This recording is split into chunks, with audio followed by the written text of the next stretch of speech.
Hello minions, welcome back to my stream. I am LordOnoskelis, and today we are going to play back into wani hug that gator. And this game, sorry, I'm gonna drop out my hands right now. I'm sorry, every single time that I want to play a PC game, I want to drop the hands, unless I am holding a joystick. So I'm not holding a joystick right now. So anyway, today we're gonna continue playing more of I wanna hug that gator, mostly because we still need to hug that gator. So anyway, if you guys didn't watch the last stream, you're gonna see two things. We still didn't hug the gator, and obvious for some reason it stopped working, and so that's why the stream is split in two. So yeah, but the good thing is that I already be able to glue the two videos for YouTube. So if you wanna follow me on YouTube to watch the full video without any interruptions, you can totally can. But anyway, today we're gonna continue playing this game because I gotta say I'm getting interested in the story. So yeah, again, it's made from the same guys that actually made Snootcave, so of course this deserves a little bit of shout out to Cavanons. So yeah. But anyway, we are here to play more of the I Wanna Hug That Gator. So somebody know what happened the last time we actually played this game? We were through our first day to school and we get wrecked by a red ball. I have to point that out. We get wrecked. We have to go back to our house, mostly because, you know, stuff. we get wrecked, so yeah, that's why the main reason that was they give us the okay to actually go back to our houses. So yeah, that's the whole thing. But yeah, now in the second day we were able to talk with Miss Gator over here. It's called Olivia, and we made a couple of friends, I have to say. I'm gonna point the fact that I'm very sure I'm friends with Damien, that I think it's Olivia's brother. Well, in quotations, brother. And I made friends with Ben, which is the Peter Parker of the dinosaurs. So yeah, that's what happens. And today, if I'm not mistaken, we have to go for the next class, which I'm not sure what it is. But anyway, let's continue. Walking into history class for the first time, and it's about what I expect it to look like. Pictures of historical figures, small relics from various regions, and cartography of the air during its stages of continental drift. Though I noticed that there's a distant lack of teachers in the class. Must be finishing up their lunch, I assume. Well, but I got a good seat now before they all take it. Eeny, miny, this one. I sat myself into my chosen desk and pulled out my history book and notebook along with a pencil. As the classroom fills with more and more students, it becomes a blur of problem schemes. A few minutes pass, and I'm still wondering where the teacher is. Well, I know where it is. The suddenness of the door slamming open stops any and all noise. Sorry, it's quiet enough to hear a pin drop. The figure tugs in the classroom and... oh, so heaven no. He stands there and stares down at everyone. Menacingly. He's looking in there. Menacingly. Yeah, I totally get that joke. If I'm mistaken, that's a SpongeBob. Correct me if I'm wrong, but I'm very sure that's a SpongeBob meme. He's the history teacher too? Okay, I am not good with woman voices. Okay. Thanks for walking me in my classroom, Sally. Of course, Miss Buckley! Oh, thank Raptor Jesus, he isn't our teacher. The Raptor woman adjusts her glasses as she scans around the room before looking down to the paperwork in her hands. Looks like we all have 2 late arrivals, but let's go down to business. I'll put that I introduced myself yesterday, but for any of those who weren't here... Her momentary glaze at me makes me believe that Sully told her about my absence. My name is Miss Brooklyn, and this is history class. In this course, we will be learning about the history of the primeval ancestors and their advancements through history. You can even say that it'll be like going back in time. Doesn't that sound exciting?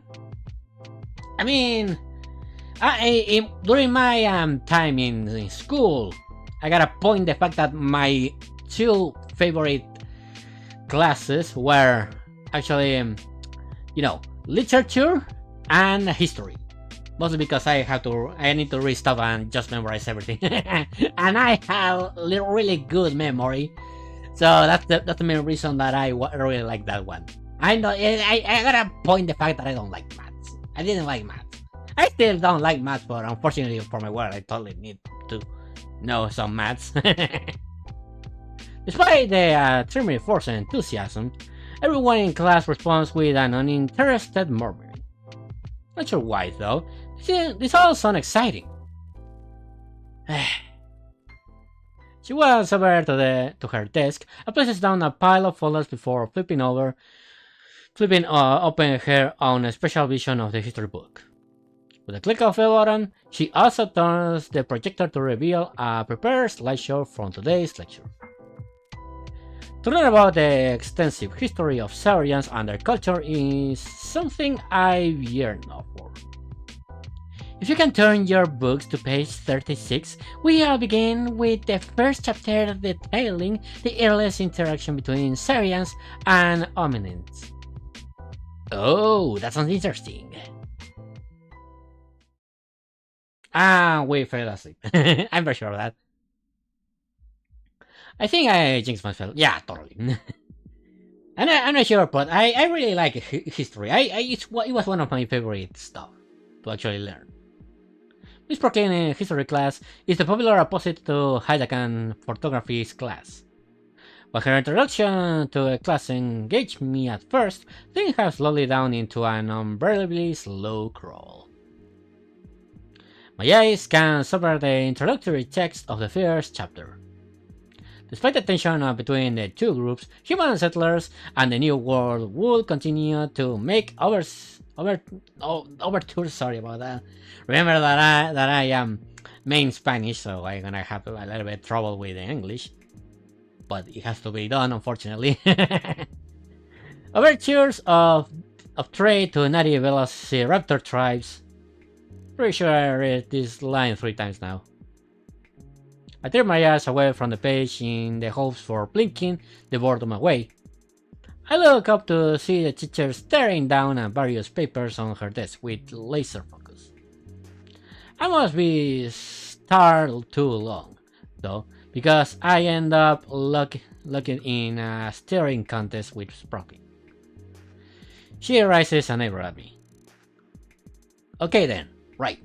Write down a notice of pages 3 through 7 about the discovery of the New World. Without even fully comprehending the words before me, I copying the page down to the letter in my notebook. Absent-mindedly, I began to recall everything that happened so far with my new classes. Encouraging himself with a lot of refinement, and it's easy my first pick as a photography partner. But that Mia girl, she doesn't seem to want to make friends. Of course, I could have figured that out from the cool look she gave me yesterday, not to mention the rude hand gesture. Devin is very friendly, even if he can be a bit enthusiastic sometimes. Although my encounter with Liz was brief, I can tell she is dependable. The progress in making friends has been pretty good. All things considered. Do you think about that? But then there's Olivia. Yeah, that's the one that I actually wanted to hear about. So far, she's still an enigma, and coupled with an apartment story she has with the others, it makes me all the more curious about her. They said it will be a bad idea to get invested, but in the end it's effective gossip and hearsay. This had to come as something of a shock to me, but... And what do we have here, Miss Halford? A sudden voice of Miss Brooklyn snaps me out of my thoughts. I lean my head to see the teachers looking down at... Wait a minute, Olivia is here too? As luck will have it, I share not one, but 2 classes with Olivia. I must been so exhausted from trying to read this textbook that I didn't even notice the girl in the wheelchair. She's in the front row, diagonally in front of me. And I don't think she noticed the strange choice of fate herself. Only the second day of the school year and already doodling in class. Ah, sorry, that's Brooklyn, sorry. Only the second day of the school year and already doodling in class again? She proceeds to pick up the piece of paper from Olivia's desk. Looks like she's been drawing on it, though I can't tell what they are from where I'm sitting. Listen, Olivia, I know history isn't the most exciting subject to learn, but could you at least pretend that you are taking notes? The only response I hear from Olivia is a heavy sigh before leaning her head back down. When the teacher returns to skulking around the room, Olivia hunches over the notebook. Although, I don't think those are notes she's taking. Nah, no one will do something like that with a totalitarian teacher patrolling the room. It's an attempt to get all of us focused, but I'm fighting losing battle to keep my eyelids from shutting. My jaw is clenched tight to suppress the loud yawn boiling inside me. Even as Miss Brooklyn skulls right past me. Just before my drowsiness can overtake me through, I notice a minute movement in the corner of my eye. One of my classmates glances up and the teacher, whose eyes are rubbing over the opposite side of the room and down to scribble something down. The paper is then full into a neat little note, and I watch as the next person carefully unfolds the sheet and also scribes on it, before pulling up and passing it along again. Curiously thoroughly picked, I wait anxiously on my seat for the paper to get me. It's a dangerous game passing the note along the Brooklyn doesn't see. If I am participating, doesn't that make me a slacker?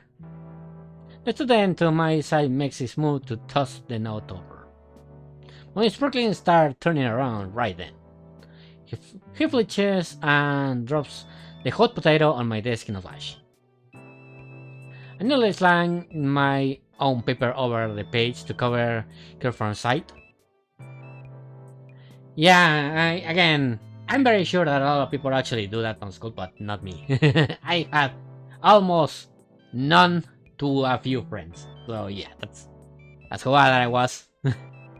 Miss Brooklyn continued to lecture about how raptors and humans eventually started to get along because they traded narcotic leaves or something like that. And as you can see on the board here... No.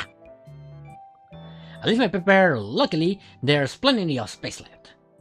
As for what everyone else has drawn, a not so solid attempt of a race car, raw sketches of some eyes, a bunch of doodles, then she had little stylized fonts that I could only describe as a graffiti, and, of course, it's not a high school if someone wasn't trying to put a pin. Yeah! I can totally know that. Yeah, it's the mandatory penis draw. It's just this. It's just the must have at this point in all the school routine stuff. Okay, sorry, did I read it? Yeah, I already read it. Okay, Miss Brooklyn with the stink lines coming off of her. Yeesh, better not get caught with this. That being said, I'm drawing blank. What should I draw? I don't exactly doodle every day. Drawing stuff for others is a nice gesture. Maybe I try to break the ice a bit. Although I don't really know anything about her. Hey, can you try? So, yeah? I can think of a few things to sketch out there. Here. Let's see. You just have to go. We have to draw. Okay, give me a moment. I exactly know what to draw. The only problem is that I need to check it. Okay. Let's see. I used to draw with the mouse, so this should be really easy for me. Alright, let's see. There it goes.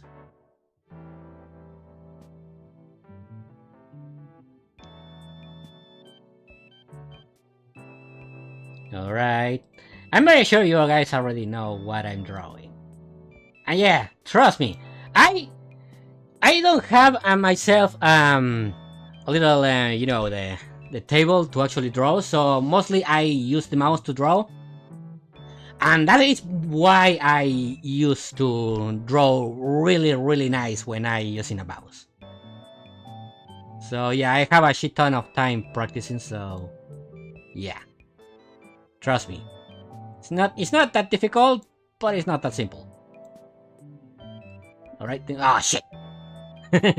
Sorry, I just seeing the picture in the Steam in the Steam app in order to actually copy it, so I have to literally go to the Steam app and then go back to the game so I can actually be able to draw it perfectly. Alright, let's see how else. Yeah. This is going well. You can totally see the entire experience out of here. Alright, we're doing well, we're doing good. The hair is gonna be a little bit difficult. Let's see, can I... Oh shit, no, that's really big, big ass. Okay, yeah, I need to be more careful from now on. That's a really big ass draw. Erasing, so... Okay, the hair is gonna be a little bit difficult, but it can be done. It can be done. Alright, let's see. Alright, let's try this out. So...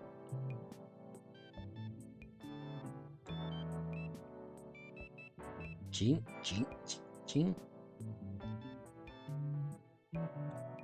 Alright.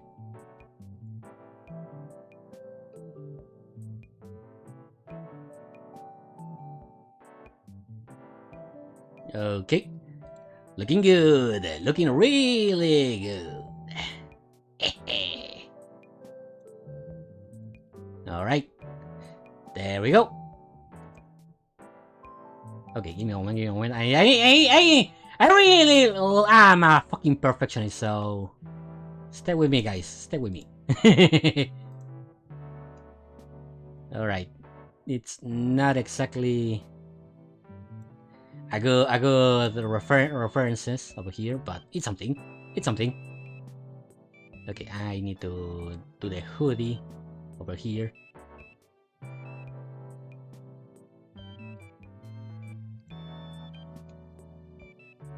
Okay, there we go. Oh no, wait. We can put some details over here. There we go. There we go. This is my doodle, and I made it with a mouse. Look at the perfectionist person that I am. It's experience to literally don't have a fucking tablet to actually draw. So yeah, that's a good thing. Done. And done.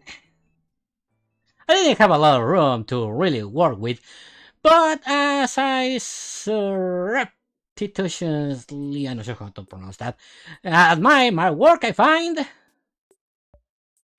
I have a long way to go.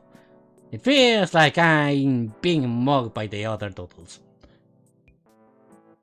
Okay, you know what? I'm very sure that the other guys are literally fucking Picasso in comparison to me. So yeah, I gotta point that out.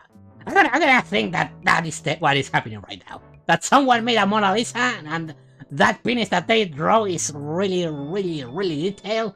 But it looks like a real penis. we're gonna point that fact. Alright, Olivia sure to like this. I'm very sure she will like it. Miss Brooklyn is still turn around, alright? If I slip the paper over Olivia's shoulder, I won't have to get up and risk getting caught. And here we go. It's a bit tricky and I hesitate, but the paper meets its hesitation.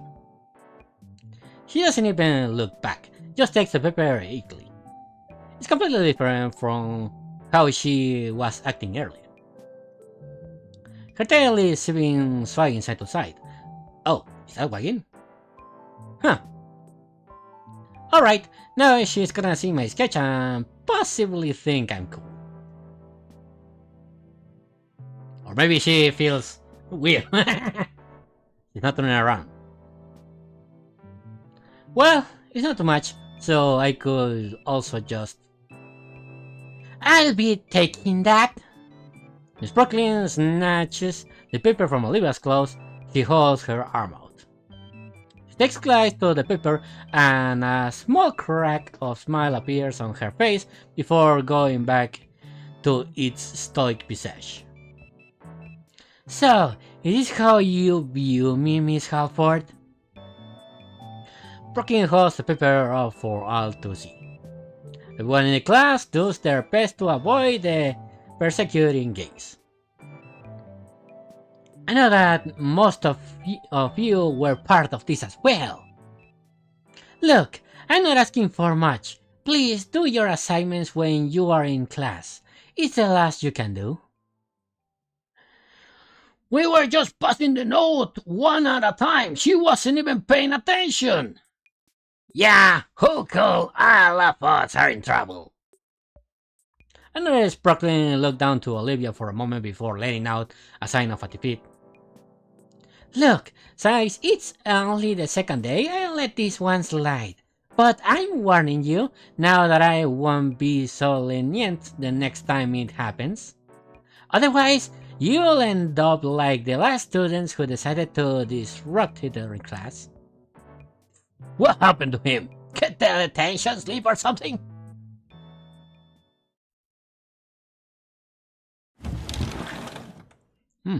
Miss Brooklyn pulls up the window blinds and pushes the window screen open. She then takes out the walkie-talkie. I might have an idea what's gonna happen, but let's see what happens. Sally, yep, another hippie. Sit age 4. Is she gonna snipe us out? I'm very sure she's gonna snipe us out. Yep.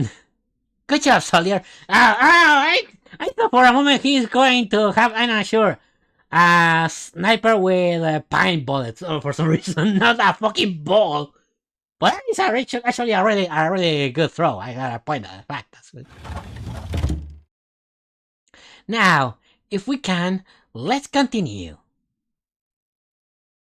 We are on the second floor. Yeah, I totally see that one. I sink back into my seat and continue writing, mainly out of the unadulterated fear of experiencing the same wrath from the teacher. Man, now I feel guilty for Olivia. I was the one to pass her the note after all. Maybe I shouldn't have tried. Well, I can always apologize after class. Miss Brooklyn places the note and continues with her lecture for another half hour. With 10 minutes of class left, I see Brooklyn looking at the clock above the door. I then notice Olivia grabbing her attention, and as if she knew what she's already going to say to her, the teacher nods her head. Olivia grabs her backpack and shoves all of her things into it. In silence, she wheels herself to the door, opens it, and rolls on out. The teacher notices me watching her leave. Accommodations. Well, there goes my chances of saying sorry to her. Feeling defeated, I decide to focus on writing down my notes for the rest of the time left. Also, I wonder. She must have noticed my doodle. Did she just ignore it then? Class comes and goes, and I head back home on the metro. So like I do. Well, exactly not. It's just a train and a bus, but yeah, I totally know that feeling. Another day, another dollar. We're in school. We're not even working. Why you get the fucking dollar? Unless you actually find it out in the seat. Otherwise, I'm not sure where you get it. So it's time I pass on a mini breakfast burritos. After how bad they messed me up during PE yesterday, I don't want my stomach to endure the torture again. Instead, I just got a few hash browns from the fast food joint by the metro. I scroll through my feed, as I usually do, while the metro jostles about to my destination. It's been a few days now, and the strange scent of extremely cheap detergent and alcohol have become an afterthought. Some of the vines are actually plastic, and the flowers are little air fresheners. That's not actually something I noticed, more so witnessed when a passenger tried eating one. Some of the vines are really tall. For some reason, they go untouched anyways. Maybe they are just not tasty? Vegetarians doesn't eat the grass in their lawns, after all. Right? Huh. Actually, that actually makes me think, how the fucking vegetarians actually eat in this world? I'm talking about dinos! I know how vegetarians actually eat, don't worry. I have a co-worker that is vegetarian. Anyways, the light have gone out and someone just dropped a wrecking ball next to me. Must be Mr. Ferris. Good morning, Inco. Good morning. Has work been going fine? It has, slowly, but I'm very sorry. I hate the idea of a place of learning not being an ideal place to learn. And I appreciate our thoughts. Your perspective has really helped me understand the student body more. You're welcome. Hey, have you given any more thought to the fashion thing? Sorry, that's me! Sorry, that was me. That was Inko. Sorry, I need to read their fucking names before talking. I hope, so I can say I really get it. There's plenty to see everyone if you just look around. Really? Like what? Well, like, look at the girl on the other end of the car there.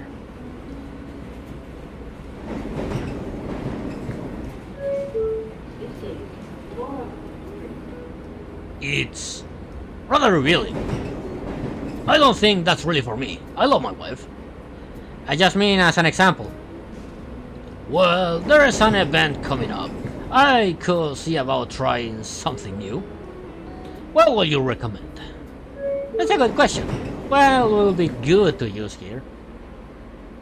In my inner eye, I contemplate the coolest possible fairies. The first machine is going full throttle. First, sunglasses. His eyes may be a little too far apart for that. However, beanie. Moving on. Big guns, fresh jacket. Okay, that's a little too much if you ask me. There we go. The coolest possible furries. Mr. Nito?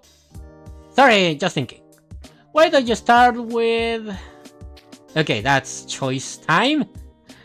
Ronald frosted glass, dinner room sunglasses, cotton refa beanie, Malcolm seasonal crossbrim jacket. For a person of really old age, I think a jacket will be nice. Malcolm seasonal jacket. Yeah, because again, sunglasses is pretty neat, but I don't like sunglasses. I never use sunglasses in my whole life. Just for you guys to know. So I hate them. I despise them. Okay, cotton refa beanie. I'm not sure. For an old man with a suit, I have to point out the fact if he's gonna use the suit, that's a really big no. So I'm gonna go with the jacket. Really no. Those all sound rather expensive. Yeah, they are. You know what? Try a gold chain nickel. A what? Yeah, just make sure it's appropriately sized so it doesn't look silly. I'm sure it will go a long way, and they are pretty cheap to get. Well, alright, I'll take your word for it. We sure talk about fashion a lot, though. Is that really all everything about these days? Of course not. What do you want to talk about? What's YOLO mean? I heard the term thrown around recently. That's like 5 years ago. Oh. Really? Okay, yeah. I don't know if someone actually said YOLO. Not even. Yeah, I'm very sure nobody said YOLO in the last 5 years. Well, I never heard someone actually say YOLO. But again, it's because I'm from Spanish language. But probably it's just coincidence that I never heard it. Mr. Ferris and I talk more about contemporary urban slang until we arrive at stop.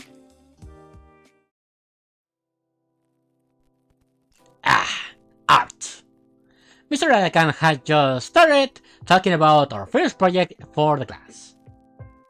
As soon as he said the word, Olivia's hand had shut up.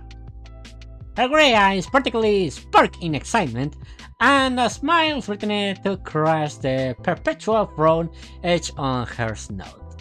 Ah, look at that, she's happy. I'm very sure we can make it more happier. The girl practically vibrates in her seat as she waves her arm in the air trying to get the teacher's attention. Adakan's own smile was strained as he and Olivia engaged in a staring contest with one another.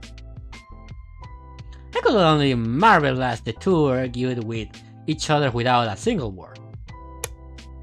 Eventually, Adakan won by turning off the lights and turning off the cheap projector hanging from the ceiling. I'm playing a safety video about painting that felt far graphic for a school setting. I don't think I'll be able to eat barbecue for a while. Thoroughly defeated, Olivia crosses her arms and puts in her seat. And that is why we won't be using any of the more exotic materials for any projects, Miss Halford. Maybe I should just skip breakfast entirely. Okay, how was her voice? I think she sounded tired and raspy, I think. Okay. I still don't see the problem. Once you all had a proper safely handling course in the second semester, you will be allowed to use oil-based paints. Until that time, however, all the assignments will require safer supplies. Now, since we pivoted to this, might as well finish the full video. The grumpy gator holds hands to her throat, mumbling to herself, and she grabs a metal flask and drinks from it. The entire display from her was mystifying, at odds with Ben and Liz described it earlier. In fact, it kind of reminded me of me. Why? Because you were on a wheelchair? I mean, there's people that actually was in a wheelchair. It took a really long time to actually being able to step back, but that can happen. I can understand why. After all, Idakan is letting Ben and I use some of his equipment in photography. That thrill of experimentation of new possibilities. Not all of that brings a creative sparkle to her eyes. Eyes that fill with pure malice as they glare daggers my way. I did something? Don't worry, I'm not looking at your boobs. From now on. From now on, I'm not looking at your boobs, so don't worry about it. Oh, was I staring? Oops. Before I could offer an apology, she already had her hands on the wheels. She rolls up to Itakan's desk. He leans forward intently. I can't make out anything that says through the video, but going by the occasional glare back, it's not hard to imagine. Crap, I really didn't mean to offend. Itakan notices I'm watching and motions for me to come forward. Slowly, I shift off of my seat and approach the desk. Alright, is something going on here? Itakan speaks in a hushed tone. Okay, it wasn't a hushed tone, but well, that's good to know. Just loud enough for me to hear over the makeshift matinee. Olivia's telling me you're making goofy faces at her. No, I said he's staring at me all through class. Huh. It's weird, like he's never seen someone like me. Can you move him to a different seat? Now hold on a sec there, Olivia. Let's not get ahead of ourselves. I'm sure this is just a misunderstanding. Mr. Idakan! It's like she's a different person here. She fishes out the canteen of water and brings into her mouth. You're giving a lot of leeway when it comes to seat assignment, but asking for something like this? I just want him to leave me alone. She sips again. What's that about? Well then, Inko, you tell us. What's on your mind? Can have a disagreements between classmates this early in the year? I'm confused. I didn't know there was any disagreement between us. Well, sometimes it's the little things you do that you don't even think about affect people the most. Anything like that come to mind? I shake my head. Olivia's glare doesn't diminish away from my field of view. I mean, I've been a bit curious about her since we sit next to each other and I'm friends with some of her friends. We all sat together at lunch yesterday. Itakan nods to himself truthfully. Sounds like he wants to hang out, Olivia. Her face clutches at the mere thought. Not really interested. He's distracting me from classwork. I wanna watch the video without being gagged. Sorry, I didn't mean it. Does that resolve the issue for you, Olivia?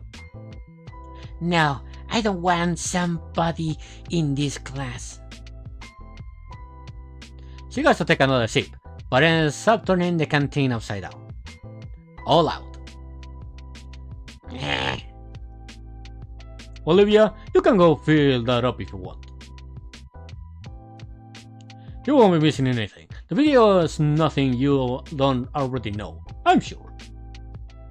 Olivia eyes me suspiciously and slowly moves to the doors towards the nearest water fountain. We all know why she drinks a lot of water, right? The same why I am drinking right now. It's because, again, gators needs water from time to time. And I need water to sustain, so because I'm taking a lot, that's why. But again, sighs. Alright.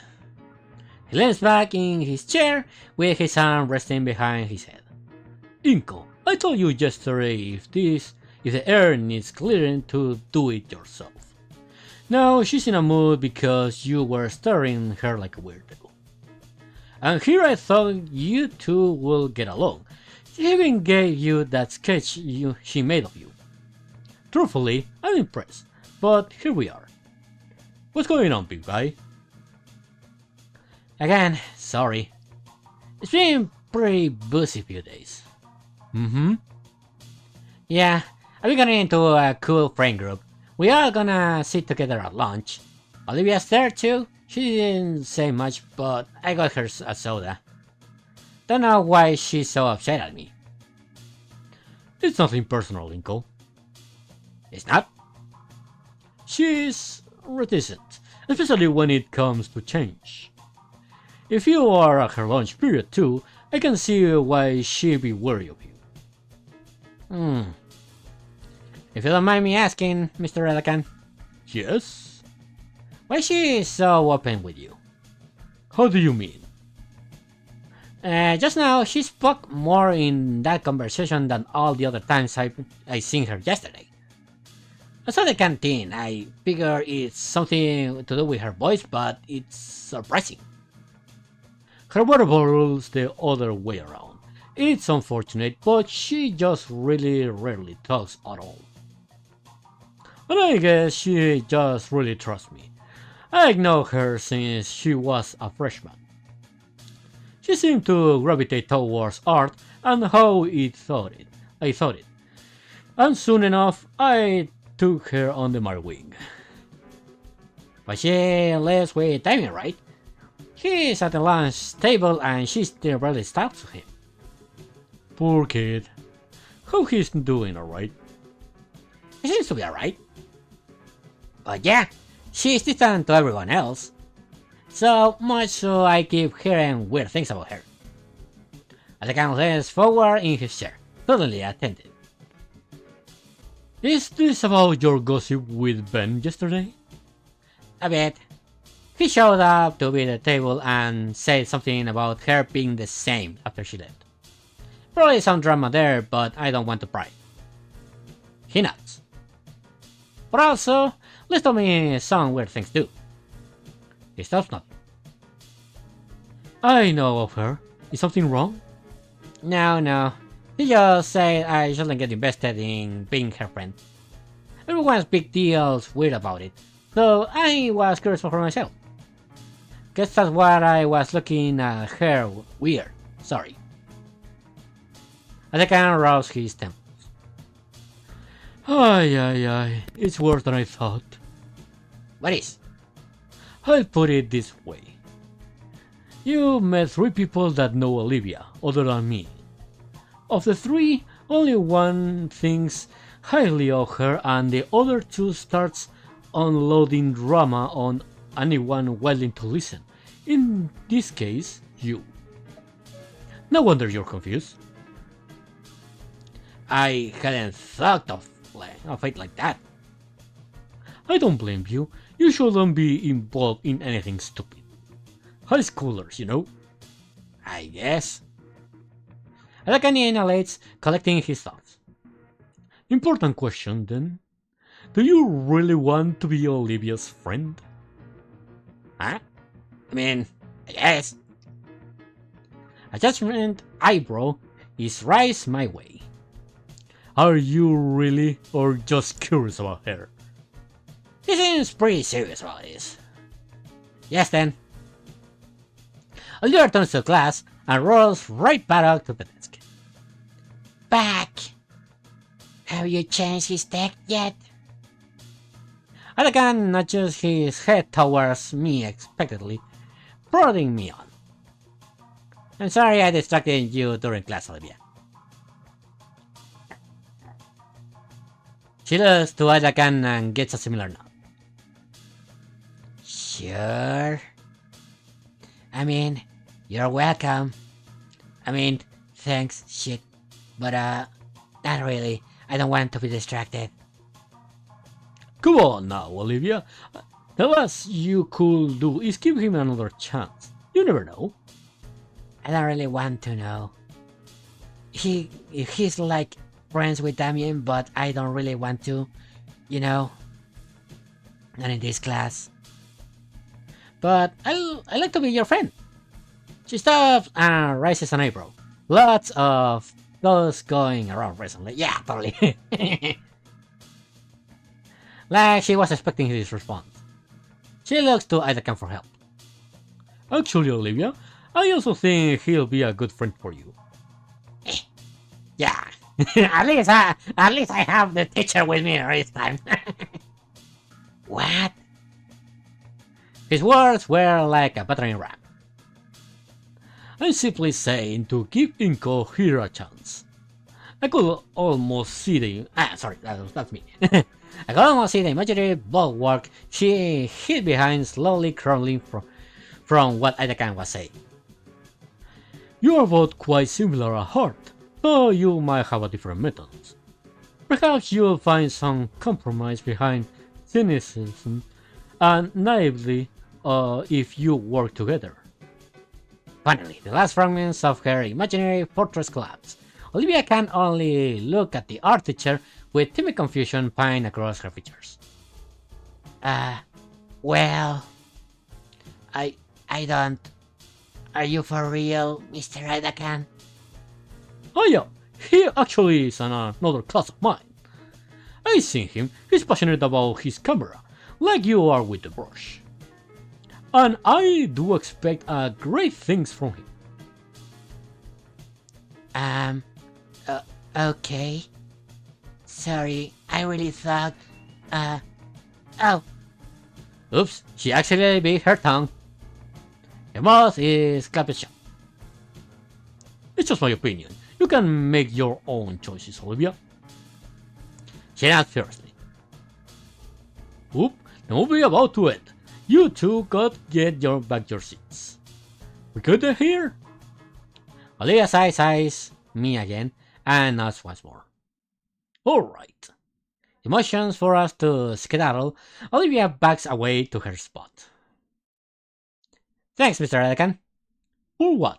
I just gave an opinion. I'm serious. It's up to the two of you if you want to be friends. Don't screw it up. He waves me off again and gets up and flip the lights. I get back to my seat and stare sentimentally at the projected screen as I digest Adakan words. He says he only gave his opinion, but it seems like he also gave me an opportunity to take the right steps in connecting with Olivia. And with what he said about her being passionate with a brush, it's gotten me even more curious about her artistic prowess. Speaking of whom, I noticed that she occasionally gives me a side eye. I don't think she can see my eyes due to the dim lighting combined with my shades.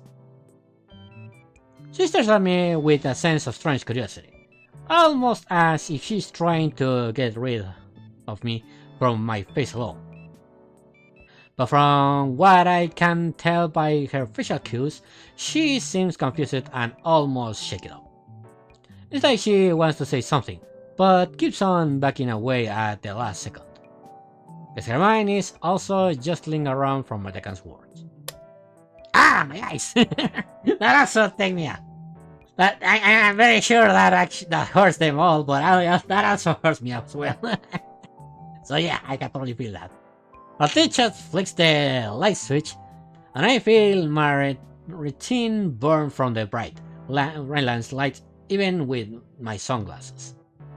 Alright, normally in your first week, we're doing something simple, like color swatch wheel. However, I think you all could manage something a bit more advanced. The Gator's head wiped around the word advanced. Whatever Olivia was thinking before regarding me seems to be forgotten, as she focused almost entirely on the teacher. Mr. Idakans holds up a stack of paper for us to see. First things first, I'd like for you all to fill out the topic sheets, so that I know you understand how safely handle oil-based paints. Last thing we need is another burned down classroom. The way Anakin says those words makes me imagine some pretty horrible outcomes. Once you finish your sheets, bring them to me so I can review them. I'm giving you the permission to cheat after I know you lot won't set yourself in fire or poison yourselves. The yellow guy in front of me hands back the stack, and I take a page from it before handing the rest to the diplo girl behind me. My eyes scan over the sheet. What grade of math does not longer than 3 chance require? And a realization hits me. I didn't see the first half of the video. My eyes scan over the page and groan when I see questions I have no answers for. All of them pertaining to dinosaur anatomy. The art teacher looks directly at me and then to the side. I try to decipher his meaning, follow his eyes. Oh! I turn in my seat and lean closer to Olivia. Hey, What? What now? What? What is it? I'm not gonna let you draw me. I already did that. but I'm very sure that draw went for another dimension. Let's pretend that draw went from another dimension and she wasn't able to see it. What the hell? Looking at the paper, I see that she's already answered the question I could. I show her on my own page, tapping the upper section that was still blank. Olivia groans and looks to Itakan playfully. All she gets from her trouble is a thumbs up.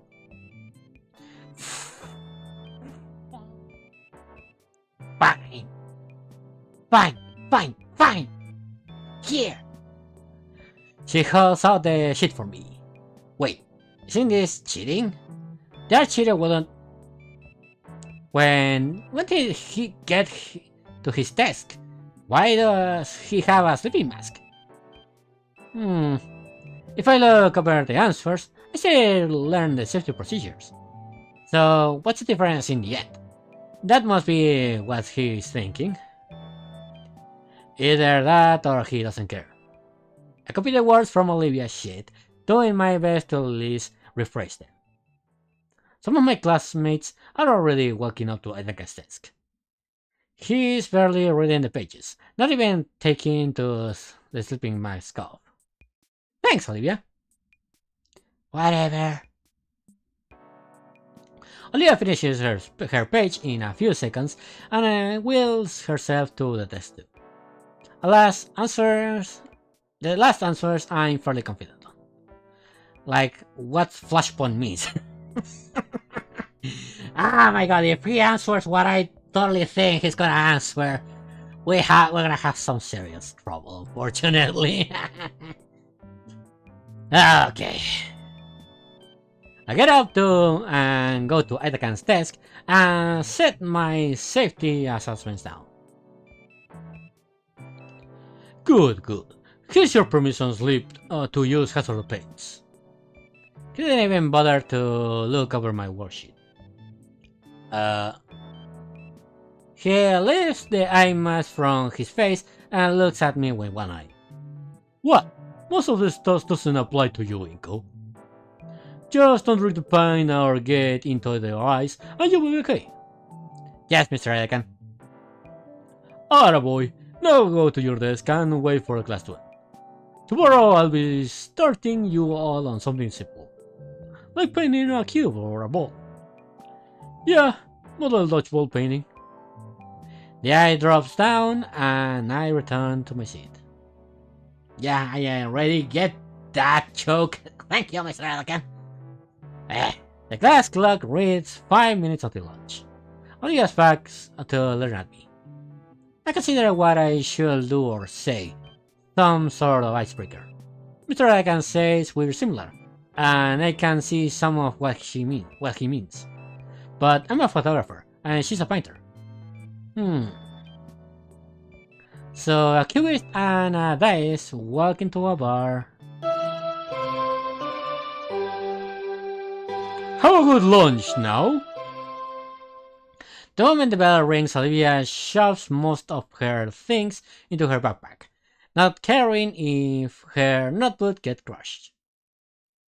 When she zips up, she races out of the classroom. Yeah, she doesn't want to get caught out of the rancher stampede. I'm very sure of that. I remember that from the last time we actually played this. I managed to avoid getting stuck in the frenzy by shuffling along the way the long way around this lunchroom. It's a bit longer, but the least there, less risk of getting just an improvised meat club. Hey, why don't I just go through the courtyard? It's right there next to their table. Damn it. Next time. Hey, is there a palm tree or something by the table now? Never seen one of those struck that screen. I get around the last of the crowd and approach the table. Damien's here chowing down the sandwich stacked with various meats.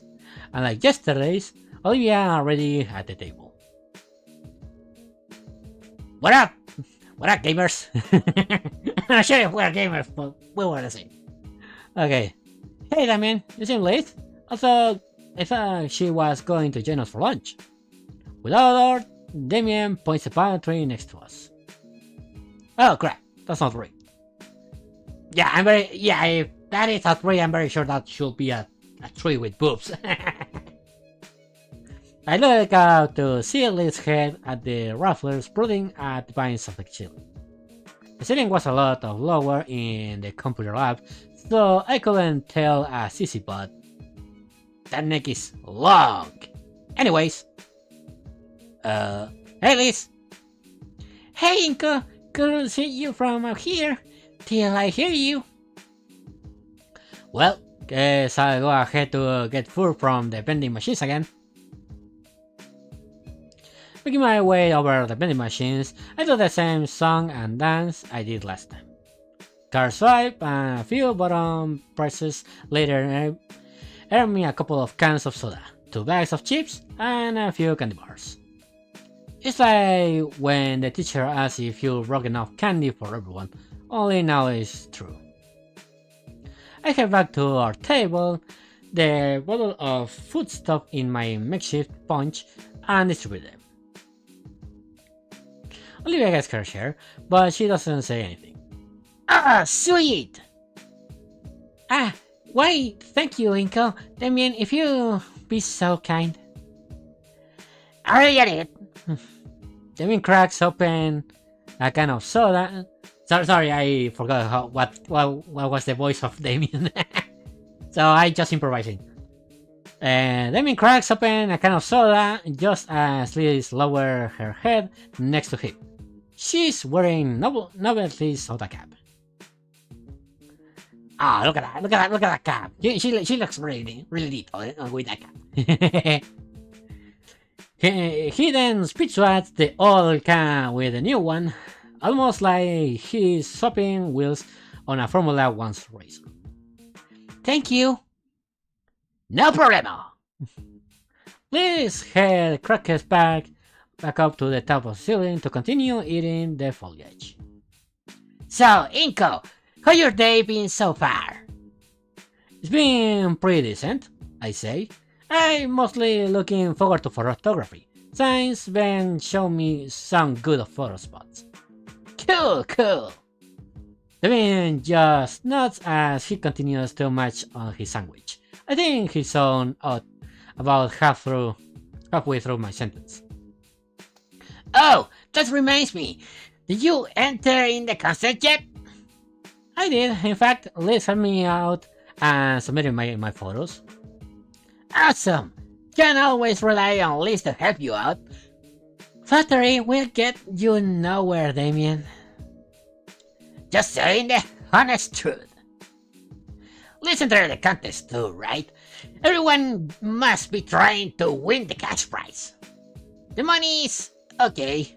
Oh, sorry, that's Liz. Man, I need to read the fucking names. Liz comes down again with a mouthful of leaves. Her hands hold up a tray with each segment filled with a different sauce. But the real prize is having your submission featured of the Spencer's magazine's cover and it featured article. How is still articulate?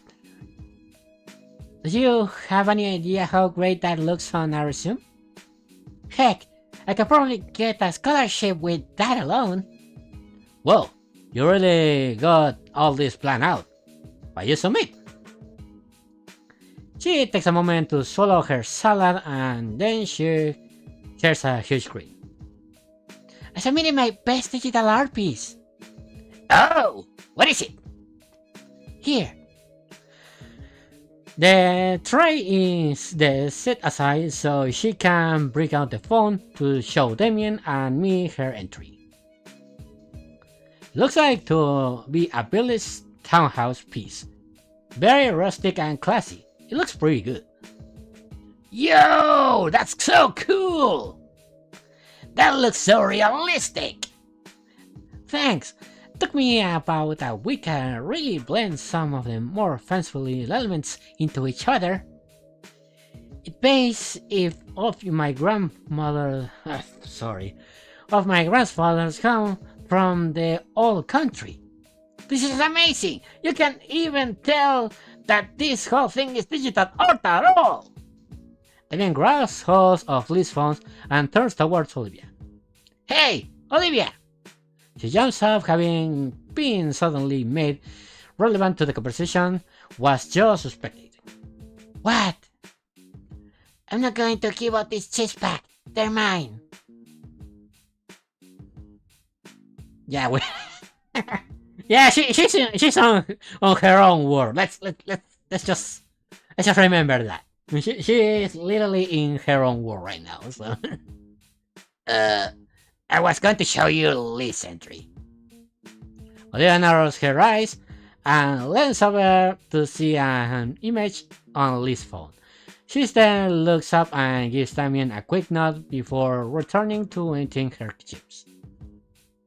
Damien's smiles falter as a little at her minimal response, so he is back to his unusual grin as Liz taking back her phone. Well, Liz, I didn't know you were so into digital painting. That looks great. Do you plan to being an artist after graduation? Ah, thanks. Well, no, I don't plan on being an artist per se.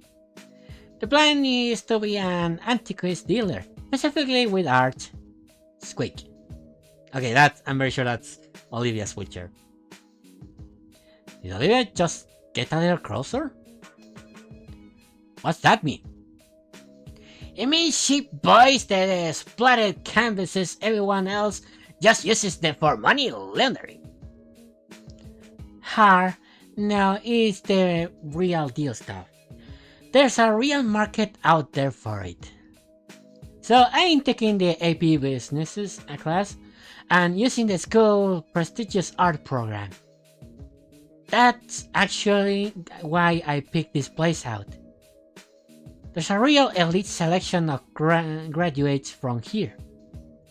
The list of successful alumni here is nothing to sneeze at. I bet Olivia's gonna be on the list some way. All the eyes are back on Olivia. Damien leans forward even, as though he did just put the spotlight on her. Her eyes flick between each of us and her mouth starts to open. Even Liz and I are learning closer. A little bit disappointing that she shovels her muzzle into the bag of cheese completely, tilting the bag upwards and crunching noisily on the remains her left inside it. Tommy sighs and Liz just turns her head back to him. Maybe, who knows? Oh, you're the school treasure too, right? Sure am. I'm doing everything to make sure I'm ready for the real deal.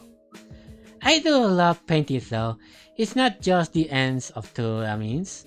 Maybe that's why I want to get into trading. I can get the right people the right art they need.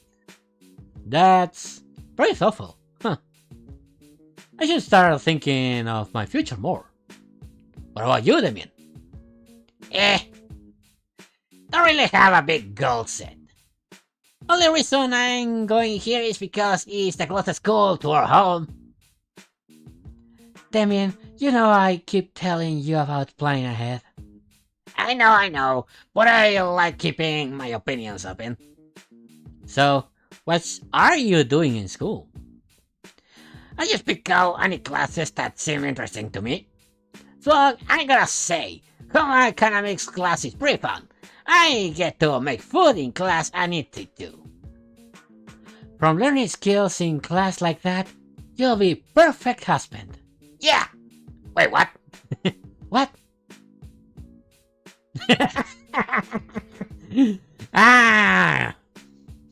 Liz crossed Damien. A ship was born. I'm gonna make this ship. Don't worry, if you follow me on Twitter, make sure to actually follow me on Twitter because I'm gonna make a pro of this ship. But to get back to my pond art contest, if I win and get that interview, it's an insane advantage. I'll say. By the way, Olivia, did you submit something for the art contest? Oh. She looks away, slightly defeated. I think she's not gonna wanna participate. Yeah. No. Really? Oh crap! I might have a really chance then. Hey Liz, that's on a certain way. Sorry, I didn't mean to like that. Olivia rolls her eyes and merely goes back to munching on her chips. Mr. Aka says you were really into painting. And I really like the portrait of you made. Whoa! She what? Her suspicious leer in nose now replaced by a murderous glare. Yep, lunch is the perfect time to eat my speed. Yeah, okay. I haven't actually seen any of the real work, only something she's done out of the boredom. Olivia's eyes close as she inhales deeply, the air naturally returning to her once she reopens them.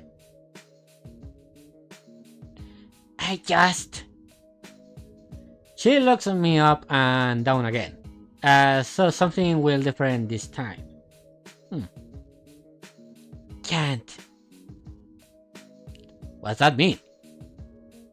Besides, even if I could, they're gonna be looking for the best artist here. So you gotta show that to them how good your art is. But I just don't want them to look at me and feel like they have to give me a reward out of pity. The main face is frozen meat bite, his sandwich losing its meat entirely by the second as her eyes flick between Olivia and I. Yeah, I'm very sure he didn't saw Olivia doing at least more than 2 words towards me. So yeah, I know that feeling. Don't worry about that. I mean, I can particularly hear the alarming alarm in his head and his brain catches fire trying to connect dots. I want to be judged for my art and not... Olivia struggles to formulate the next few words and lets out a wordless sigh. It will just feel undeserved.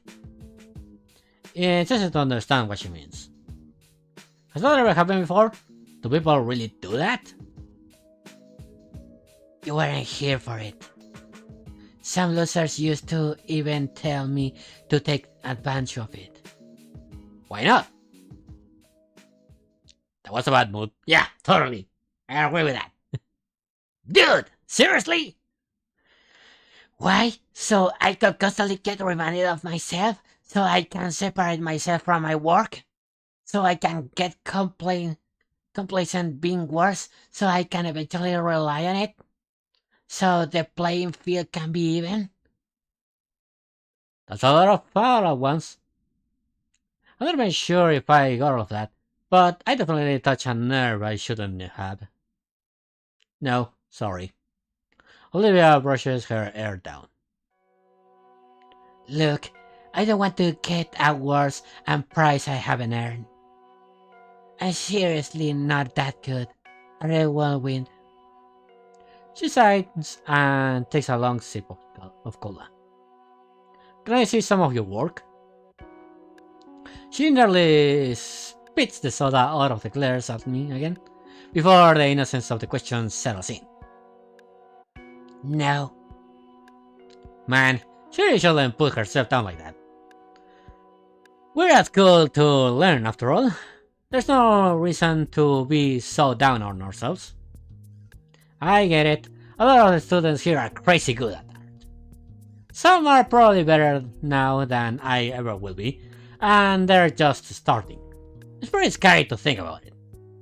I mean, that landscape of the city near the principal's office. Landscape? Hold on, I took a shot of it. It's a bit tough getting my camera out with all the books I need for class in a way. I let out the contents of my backpack, taking my treasured DSLR out last. After finding the shot in question in the menus, I turned the display towards everyone else so they could see the glamour shot. A freshman made that painting. Just from looking at it, I can see why it won in the first place. I drew that. Oh. Her name is on it, isn't it? My brain finally makes the connection with the signature on the wall. That was you? Is it that much for a shocker to you? Quite a bit, yeah. It looks amazing. For a moment, Olivia's face lightens up from my words of praise, but it quickly disappears into a look of fatigue. I mean, it's whatever. Had to have some dumb guy help me out, so isn't like I was the one who did it all. So, when you say you can't enter, it's because you already won once? Yeah, basically. She looks away from us, eating their chips in silence. I heard the expression being one's worst critic, but I didn't ever expect Olivia to kick herself this hard. Yeah, technically everybody is their own worst critic. I know that myself. Every single time that I actually draw something, I say, you know what, I can totally put something else. I can totally put something out of here. I can totally make some changes. But yeah, I totally want to actually try something new. Just like you totally see when I draw Olivia out there. I mean, I'm really kicking myself right over just for thinking that last part. What? Something wrong with Liz?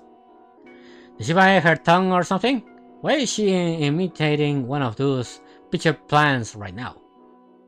Liz? What's with the look, long neck? Just surprised to see you in better spirits, is all. You're making it weird. Don't make it weird. Yeah, it's been ages, Olivia. To think that Randy like Inky here got you to open up like this in just 2 days. He gestures to me. What did you do, man? The girl in question freezes, Damien Thugs comments, having thrust her into self-awareness. And she just leaves. Olivia, wait! She's gone. Well, she did give a warning. Yeah. I was just excited she was making a good progress. Poor Damien. He wants her sister to literally have a little bit of social interaction. Poor Damien. I feel that, man. I feel that. The rest of the lunch we spent trying to talk about Liz's art process. Damien looked like he watched to try to bring Olivia back into the conversation, but no one had the idea where she had gone. Still, a part of me thinks she wants to talk. So why doesn't she? Sadly, a question for another time, as Olivia is the first to gather her things and leave the table. At least Liz and Damien wave goodbye, leaving me to clean up all the trash from the table, including everything I removed from my backpack. Darn it. Photography class comes and goes. Since we're partners, I can give Ben and I the green light to walk around the campus. Ben shows me around to see his prime photo spots and such becomes my impromptu tour guide. It's actually pretty neat to see the parts of the school that I haven't explored yet until now. Places like the music hall and the recreational pool were the most interesting to see. Currently at the courtyard, Ben points the views of the other landscapes around the school. No wonder why Ben was eager to show me. These views are impeccable. But while he explaining the image he has in his head, my mind still wanders back to Olivia. I wonder what I did to make her express herself so much. Inko? Inko! Huh? I wasn't asking if you or be available sometime during the weekend to take photos. Oh, I'm free on Saturday. Excellent. I can meet up back here. Sounds good. As we head back to class, I begin to think if there's something I can do in history class.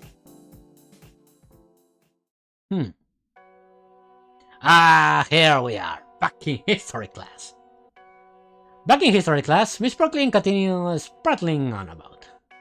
And after final offensive, they left the entry city, the Triceratops destroyed, the Praetorian hegemony, I'm not sure how to pronounce that, was defeated, beginning in the end declaring the crimes against both Dino and humankind. With that, the Dino-Human War came to an end, and peace was finally declared after 10 years of strife. Of course, there was a matter of rebuilding and dosing all these fires still burning, as well as to do what else bodies and... Yeah, I totally can feel that. I mean, people is not made for the, for history classes, so yeah, I can totally feel that. I should probably care more that Brooklyn's lectures and history has extremely strong cultural connotations, but man, it was boring. Ahead of me, Olivia has returned to her default zone, the faded glue. She's not glaring back at me, though she is probably over whatever that was. Or she still doesn't know I'm here. Boy, will that be entertaining to see. Assuming I don't end up with a mechanical pencil jammed through the lines. The other students are similarly bored, only occasionally marking down something whatever it sounds like it'll be a review sheet at the end of the week. There is, of course, no more note passing today. Miss Brooklyn's efficient yesterday must still be on their minds. there won't be any more chances given. And even though she doesn't seem threatened on her own, the consequences will be there. Especially if she can call solely over like her own personal enforcer. There's simply no getting around it. This is just a period we all have to see through. And there isn't even any solidarity to be had in our shared misery. It's simply the reality of high school history class. The only saving grace is that she isn't stalking around the room looking for us to do something wrong. Instead, we're being lectured at. My hand mechanically copies down whatever she's writing on the board. While I should also be paying attention to what Mr. Brooklyn is saying, I'm more than certain that we'll be reading the exact same things from our heavy textbook. So my eyes wander away from her and the board scans over my peers, all equally as bored and finding interest. Eventually, there's a bit of movement ahead of me. What's she up to now? Olivia folds a sheet of the notebook paper back and forth discreetly, creating a deep crease. Then she licks her finger and turns it along the seas of gentle pulls. The paper rips along the seam solid. Oh, is she really risking it? Where is she even got to again? It's just a no passing game. Maybe she feels bad because she got caught yesterday. Oh boy. Olivia passes that note to her left. The student next to her raises an eyebrow, but surprisingly takes note. And immediately passing it on without looking at it. I know that they are all with the butt cheeks frustrated right now. If that makes any sense, but for me it makes sense. Anyway, one by one my classmates pass the note along the necks. Nobody dares to open the note and write something in it. I surreptitiously keep the track of the note in the corner of my eye as it makes its circuit around the room. Thankfully, Miss Brooklyn's eyes are focused on the board when I feel a tap on my shoulder. I reach for my ear as if to give a scratch and folded the page is pushed into my wedding fingers and against my ear.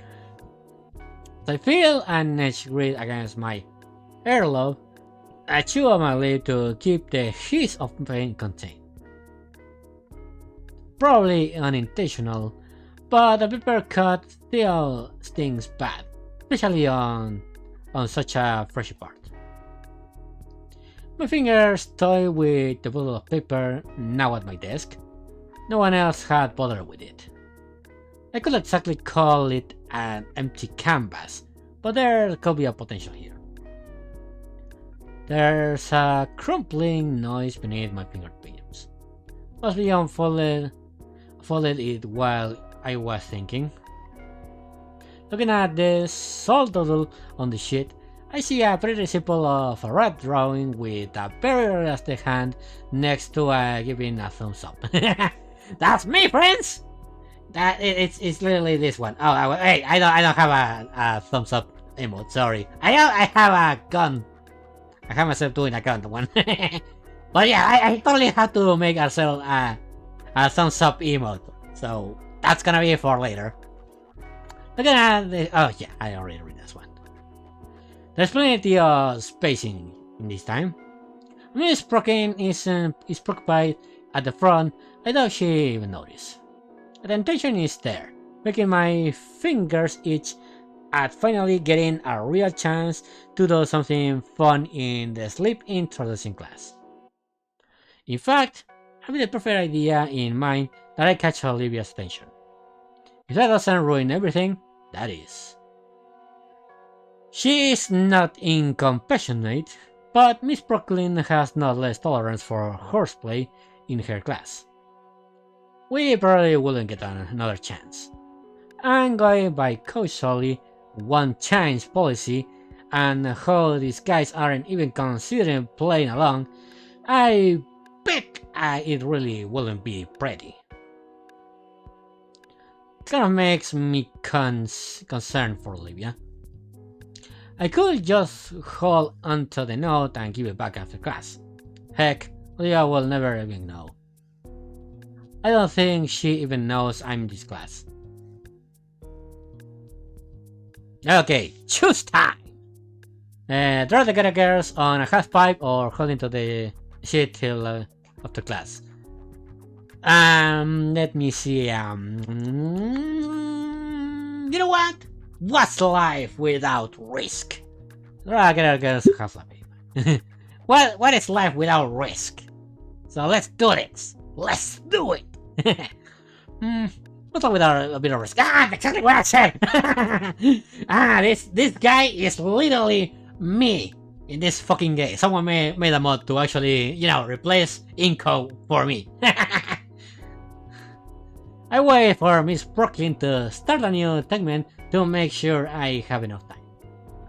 She just says something about the single continent movie, Time to Move. This is going to be basically stick figure, but it's just a doodle. If only you could do a photograph, I'm not sure what I meant by that. I also don't know how to draw, you know, a wheelchair. In the end, it looks more like an abstract description of a bow-legged T-Rex than what I wanted. Oops, that I have to do. I check it over one last time as if it was the conceptuation to improve it. Oh well. I passed the note forwards carefully to not notify the teacher. Olivia takes the note over her shoulder once more with no checking it. She seems to deflate a bit on opening the note, probably because of all the blank space. Doesn't look like she recognized whatever I did either. Maybe I should talk about it with her after class? I don't know, seems like an okay thing to do. She just passed the note again. What? Once more, the process of the students taking a note and passing it along without looking at it.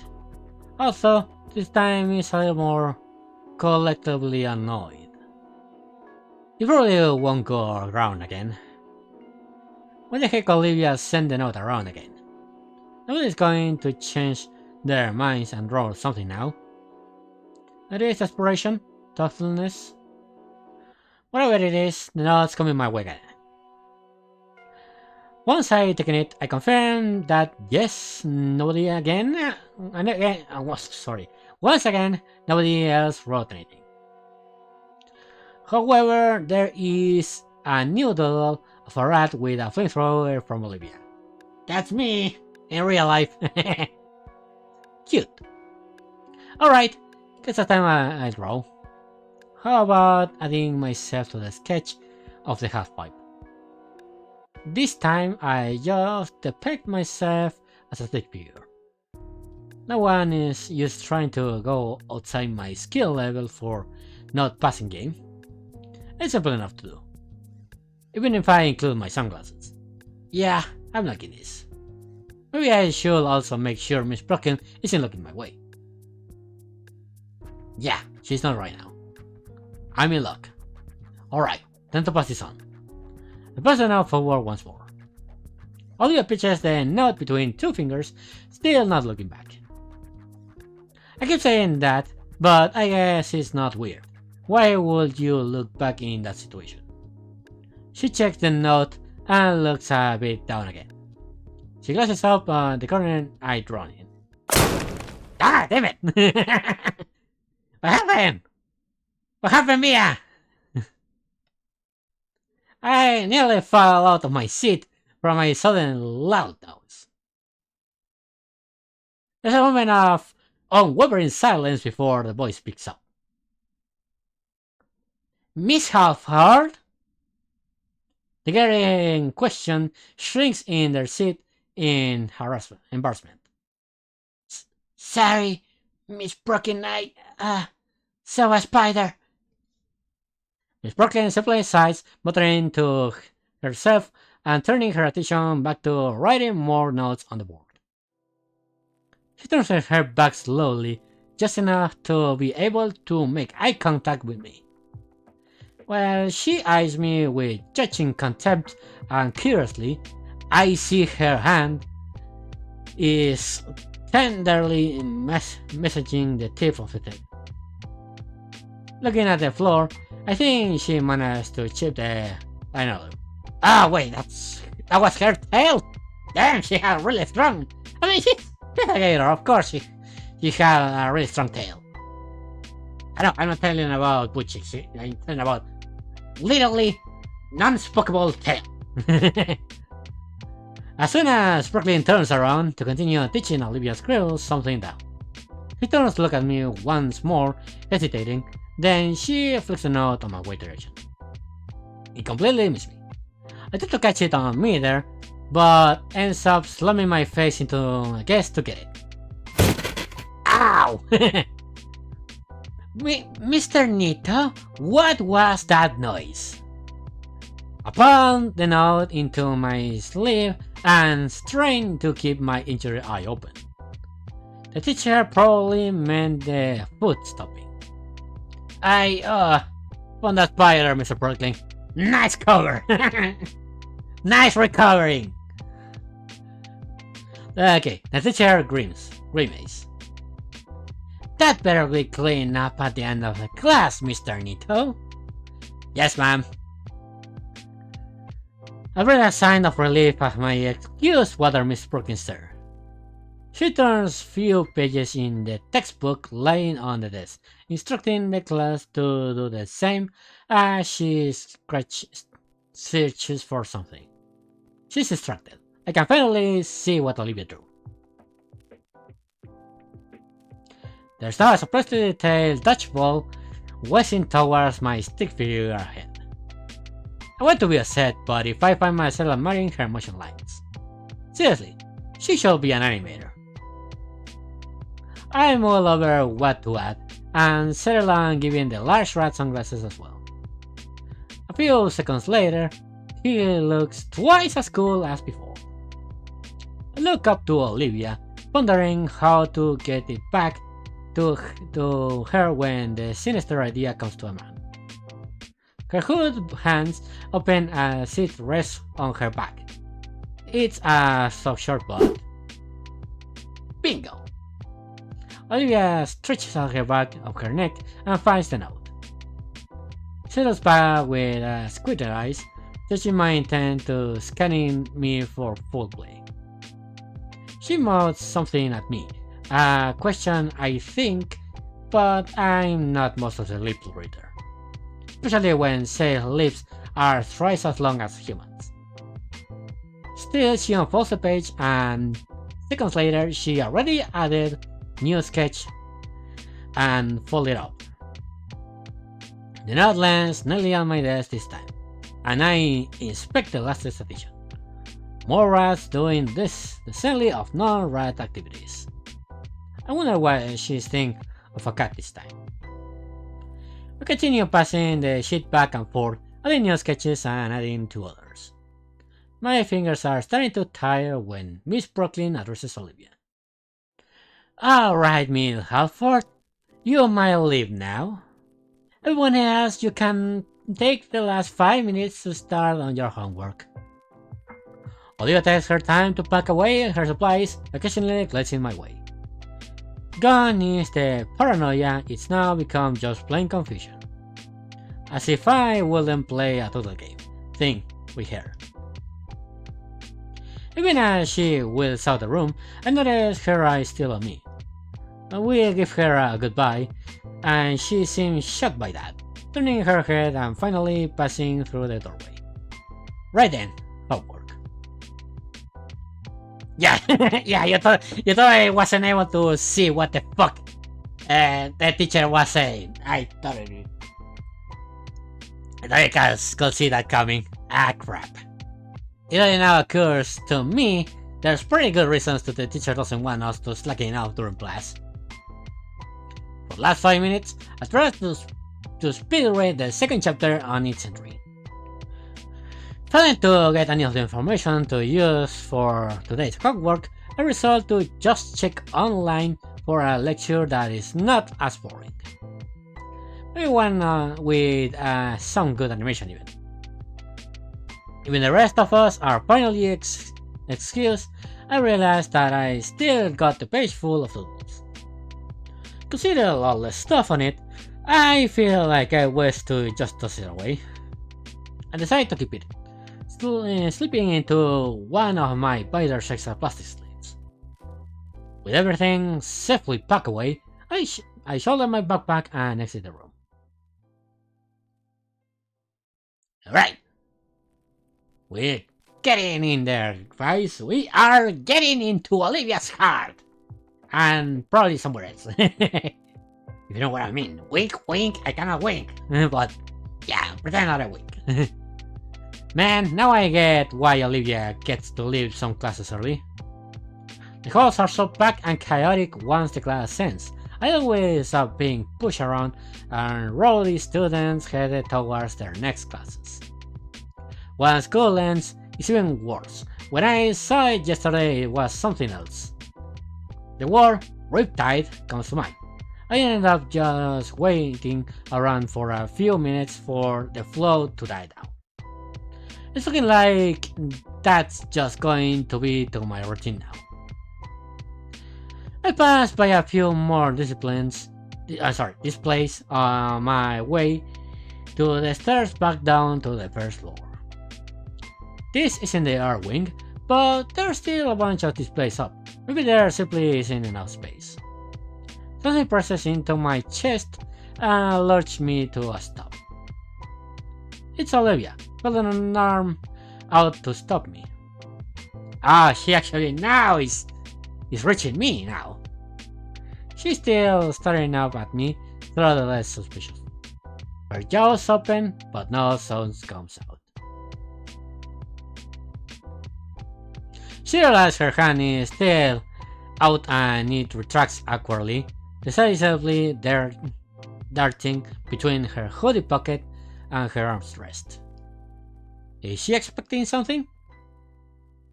Oh, the note maybe? Hey, You could tell me. Huh? That you were in the Miss Brocking class too. You could mention that. Sorry, guess I was sort of aiming for a bit of dramatic reveal there. She brushes her hair aside. Well, whatever. Later, I guess. Why did you stop me out here? She stopped her chair mid-turn, with her grey eyes contemplating the therefore. I don't really get you. Olivia's eyes turned back to me, and now I can see a nervousness in her pupils. Why do you care? Why indeed? Well, again the main reason is... wanna be friends. With me though? Sure. Those tiny moments in which I saw the Gator Girl hyper-animate come to mind, and I can't help but smile. Those small shows of just genuine feelings. I think Mr. Alakani was right, honestly. Olivia hums in disagreement, finally turning away. Ah crap, maybe that was too forward of me? I swing my backpack around so I can reach inside it. I still have that note. Note? What's with the doodles? From class right now? Why? Why? Just figure you want it. It was fun filling it out and all. Just as I'm about to pull out my binder, the girl looks back at me and shakes her head. It's just doodle. You can throw it out. Keep it. If it's so important. For the brief second, I swore I saw her mouth from a tiny smile. but now she's back to look neutrally again. Neutral yet. Huh. Did you notice the school had elevators? Why don't more people use it? She flashes a key from the pocket. So it's part of her accommodations. Makes sense. By now, the hallway has cleared up a bit. The elevator arrives and Olivia rolls in. She moves her arm to push the button and jams the key in some slot. What's the look for? You coming? Oh! I slide in beside Olivia just before the door closes.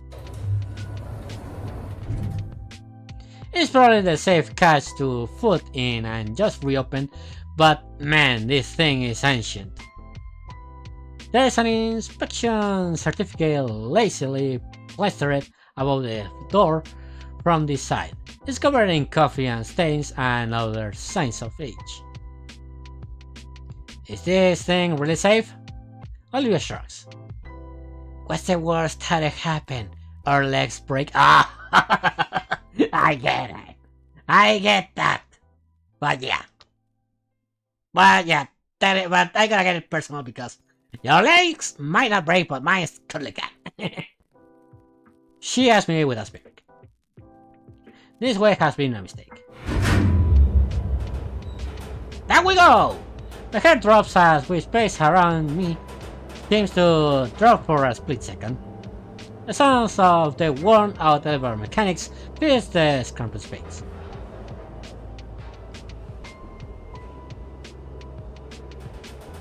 How slow is this thing? I look over to Olivia. She uses this thing daily. Surely it's normally runs smoother. Her mouth hangs slightly open in an amusing grin, watching me suddenly onset claustrophobia. Relax, dude. This is normal. Alright, this is normal.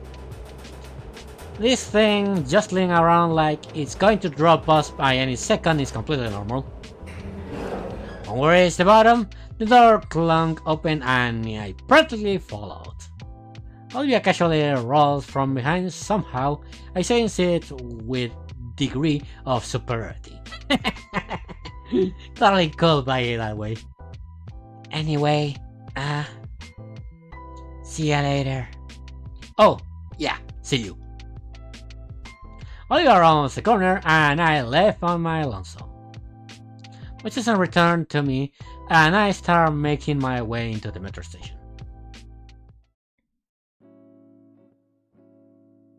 As I make the journey home, it strikes me how much progress I made with Olivia. It's definitely still in an awkward phase, but I can see that she's opening up by little. And it's starting to become amusing seeing her get confused by my friendly gestures. All in all, I got a pretty good feeling about this. Liz and Ben sure are overreacting though. I'll be sure to tell them all about it.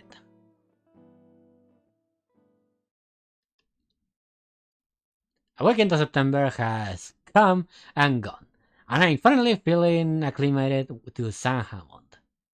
Things has been going pretty smooth lately, if I do say so myself.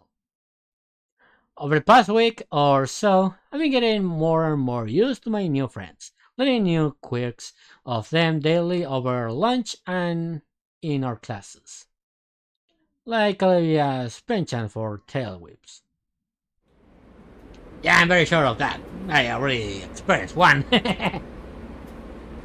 As I sit at the metro to the school, my foot comes up too proud on a tender spot to my shin. I was also learning not to borrow Olivia's stuff without asking.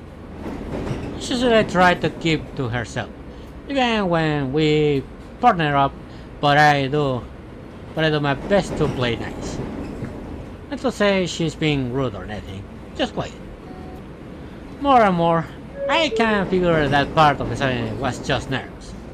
Aside from that silent facet, I think we found some small understanding between us. Enough that I think she is starting to see me as a friend. Among other things, Damien and Liz had give me their numbers. Or rather than give me both his and Liz's numbers.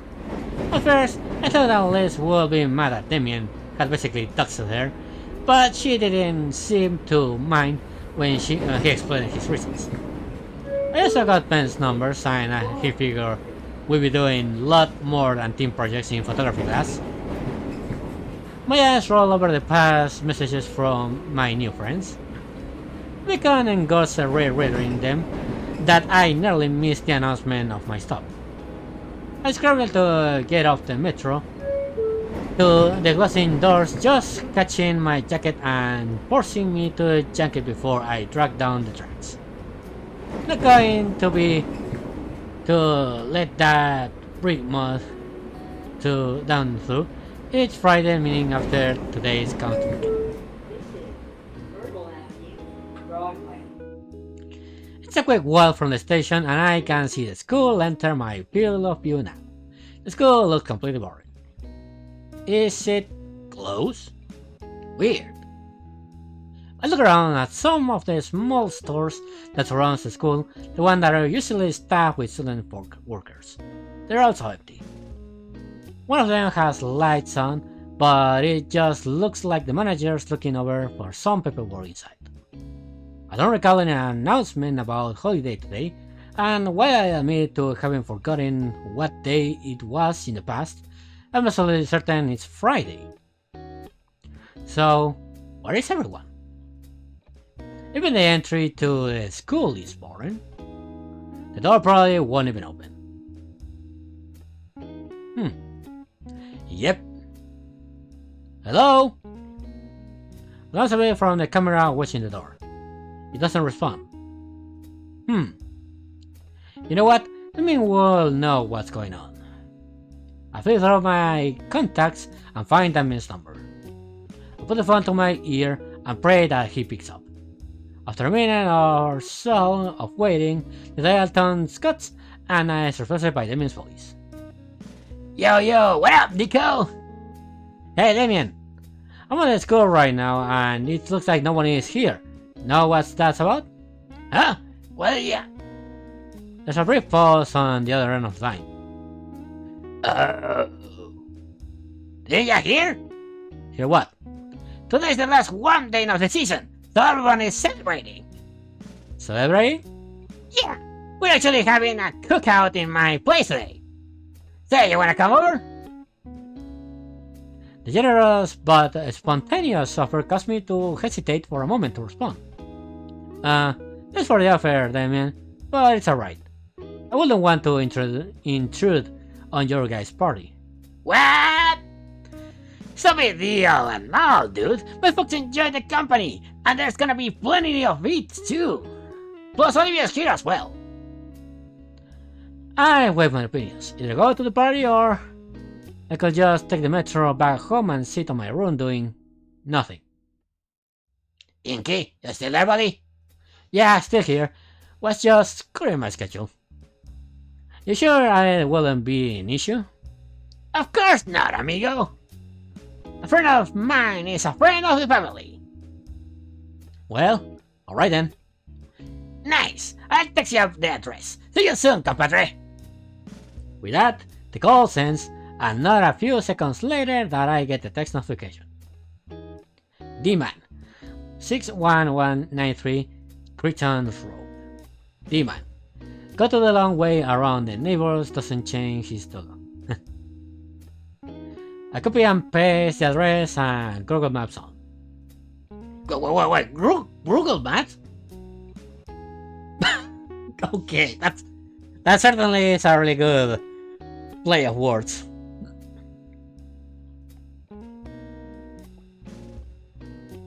Sorry, I was sipping water. Looks like the man lives pretty close to the school. Of course, it's a little longer taking Damien's instruction, but I'm not about to try outrunning a loose dog with my physique. Well, better make my way over then. Okay, you know what? I'm gonna continue. I'm very sure we are close to the end of the demo. 61189, 61199. 991. Ah, here it is. 6111993. Okay, well, we're gonna try to actually play another hour. If we don't reach the end, we're gonna leave it for tomorrow. The house looks standard for a house in the neck of the woods, or neighborhood. It's a one-story place, but it looks like very spacious, definitely a family house. I walk up the stone step path to the front of the door and ring the doorbell. The grocery bag wrapped around my fingers is starting to chafe a bit. I couldn't just come right away, but it feels bad coming over empty-handed, so I got something for the party. A simple salad bowl for one of the local stores on the way over. It doesn't seem like much, but as my mom told me, it's gorgeous to come a party with something. Actually, I realized I'll prepare. I'll prepare? I look for an end summer celebration. Without being mentioning pool, everyone else must either wearing casual clothes or somewhere. Meanwhile, here I am looking overly formal. Not like I could thought to bring swim trunks to school. The door swings open and out steps Damien. Inko? Whoa, man! You're crazy early! And you come bearing gifts! Yep, here I am. I didn't want to come empty-handed, so I stopped by the store and got a salad. Ow! You didn't have to, dude. Seriously though, you really didn't have to. My family and I are carnivores. But thanks! Yeah, I totally saw that coming. Still, it's like not even 10, man. You don't give me a time, so... Nah, that's my bad. Still, since you're here already, come on. Come on in. Well, don't I feel silly. Damien still accepts the grocery bag and checks it off from the side somewhere. Come on, bring us out back right now. He turns back, making for a sliding door on the opposite end of the house. Following after, I barely have time to take in what I think is living room and dining room. There's a number of toys screwing about, bomb dart guns and loose game controllers. Damien opens the glass door and gives me the small push of the house. Hey everyone, we got a guest already. Stepping out onto the wooden deck, I'm surprised to see the pool and yard. To the left of me is that looks to be an older, heavier set version of Damien. It looks like... I can't really recall the name, but it's like the dad from Kings of the Kill. or even better, now that I see it, it looks like Nedry from Jurassic Park. One of the... I'm not sure what the Kevin tried to go with this, but I'm gonna go with the voice of the King of the Hills dude. I can't recall the name. So yeah, it makes sense for me if it's Nedry from Jurassic Park that coincidentally, in quotations, get killed by a fucking Dilophosaurus. So yeah, I'm gonna make my best King of the Hill guy impression. Well, howdy there. Hello, sir. I'm Inko. I'm not sure how he sounds, so I'm just improvising here. Pushes the barbecued tongues from his right hand to his left so he can shake my hand. Randy Payne, you can just call me Randy though. I had a grace as we shake hands, feeling that I'm guessing is a very sticky marinade now clinging to my palm. Didn't think everyone would count this early. I just finished getting the good stuff also. And as soon as he let go, he focused back on the piles of different meats heated up, next to the grill. Meanwhile, I grabbed some nearby napkins to wipe the sauce from my hand. Oh, what's on the menu? Let's see here.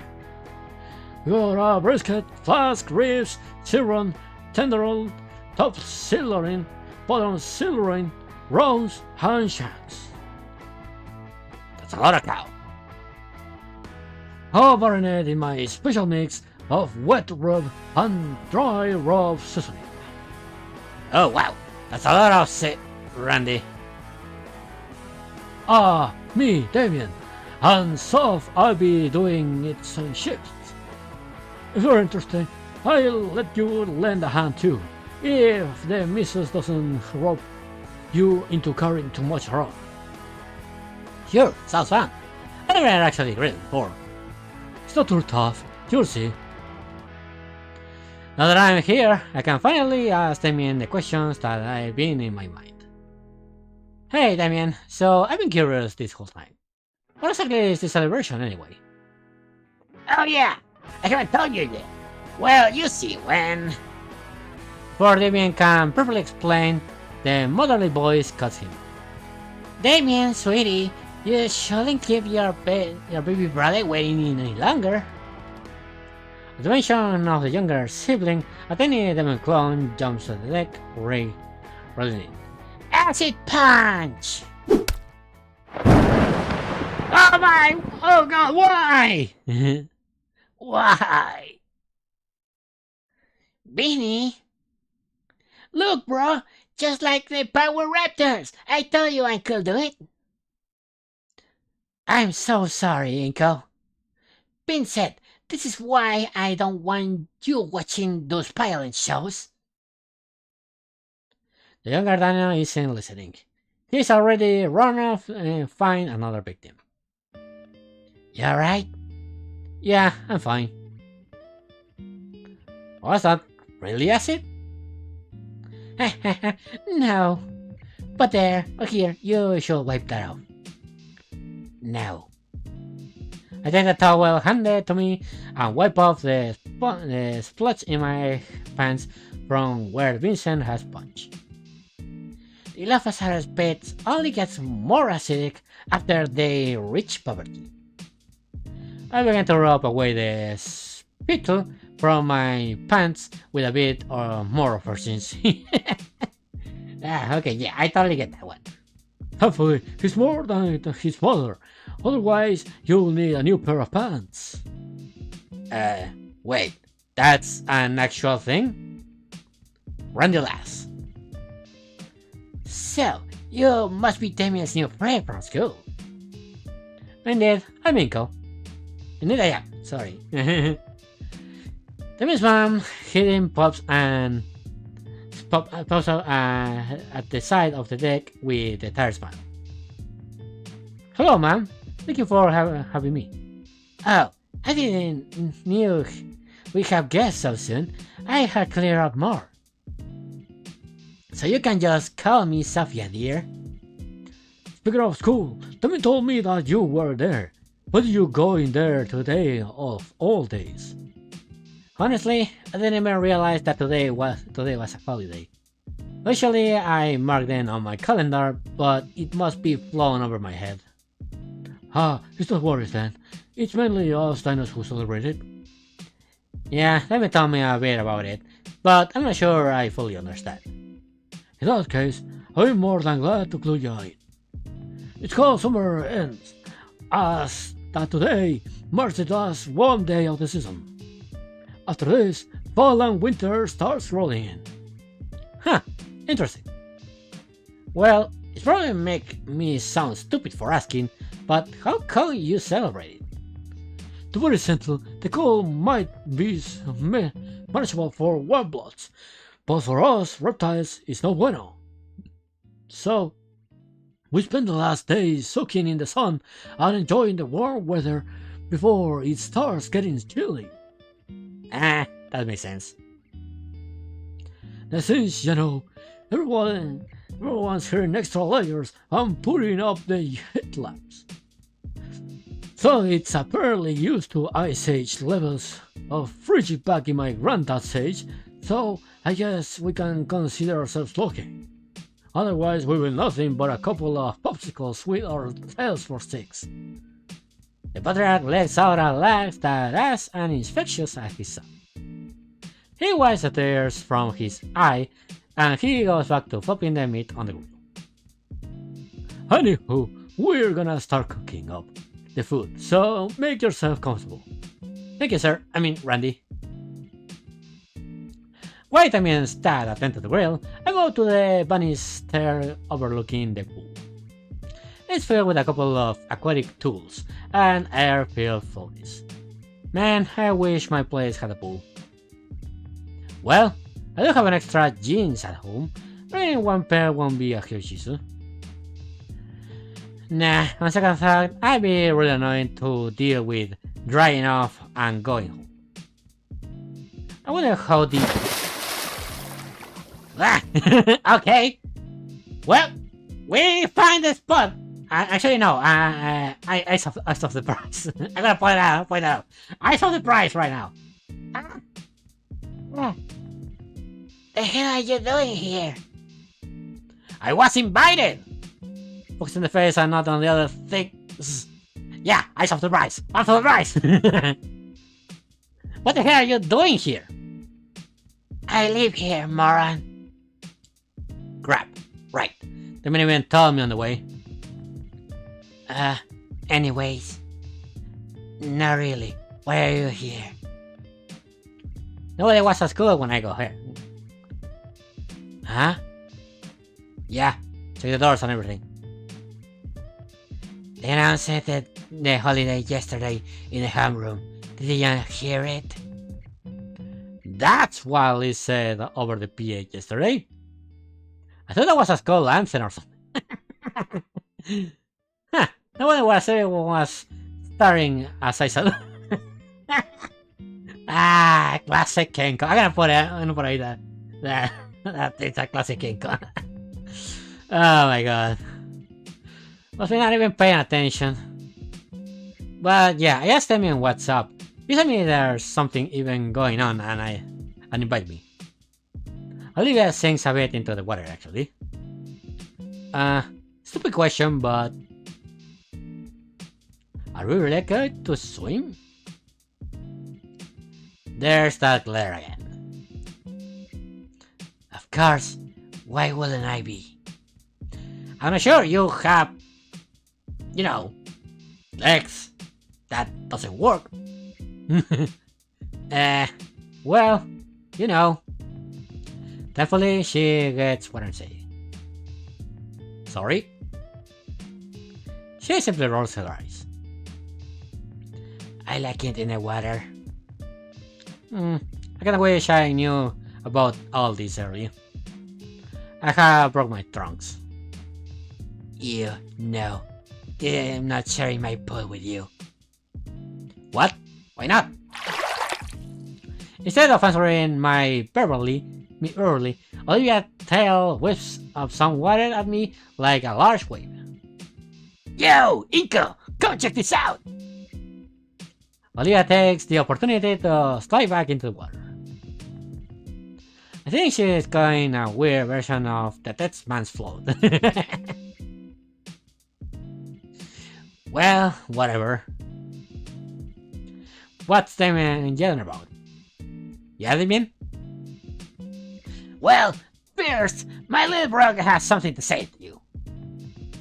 Sorry for giving you a nasty punch, Inky. Let's tell his younger sibling about my nickname too. It's alright. Beanie! Vinny extends his hand for a shanky, though it's obstaculized by his lips. And secondly, we need a few chairs out here. We got some folding ones, but also some from the kitchen. Got it. They're cheap wood, not really very heavy at all. After the chairs, we can do the table together. Mom must be pissed that got dropped. Why? It's the only one we got. And after everything said, we can play something fun.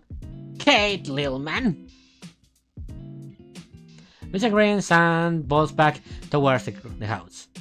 Devin chuckles and we both follow after the kid. Ah! Okay, what happened in there? The table drops a few inches. We're able to lift it with a hard crash back into the tile. I'd be worried about the cracks, but the floor is really pretty shattered around here from the years. This table must be their gold storage, and it's just painted to look like wood. That's the only explanation. We catch our breaths and give us a strained muscles a moment to relax. Why can't Olivia help us?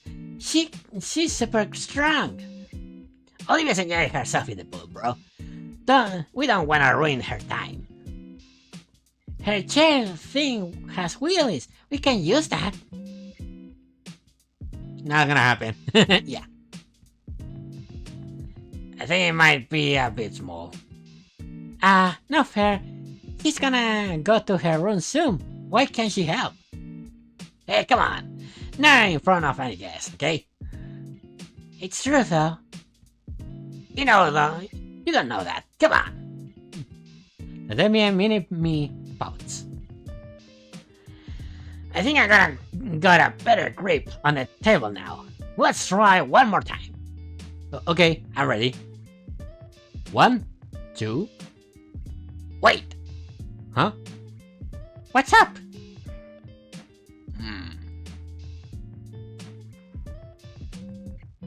Oh. We must have been talking about the plastic table in the garage, not the dining room table. You're right. What? Yeah, I totally get that as well. We gotta haul this thing back into the dining room, fellas. Great. Damien, never change. After getting the suspicious heavy table back inside, Damien and I carry the much lighter plastic one out the door. As I catch my breath, I notice the jungle dinosaur is gone. Maybe he ran off to do something else. Either way, I guess now it's time to ask. Hey, Damien. Yeah? When was Olivia's going to her room? Huh? Oh, sorry. Yeah. An awkward silence fills the air for a few moments. It's just... she doesn't really stick around for family events like this. It's all. Regularly introvert stuff, you know? It's no big deal.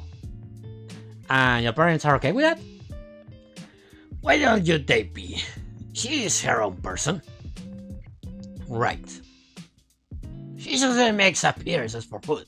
Oh. Hey, speaking of food, you want to go check on the grill? Why? There's no way on the food is done by now. I know. I just like the smell. Oh, alright then. Sweet, let's go. Okay, here we are.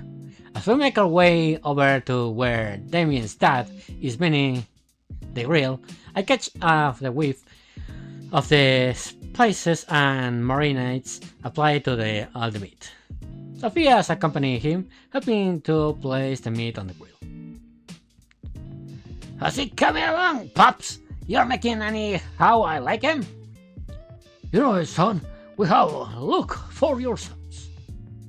He steps aside and let us taste the variety of barbecue set over the flames. The smell of it cooking and the symphonic sizzling sound has my mouth watering in seconds. Cool, right? I'd say.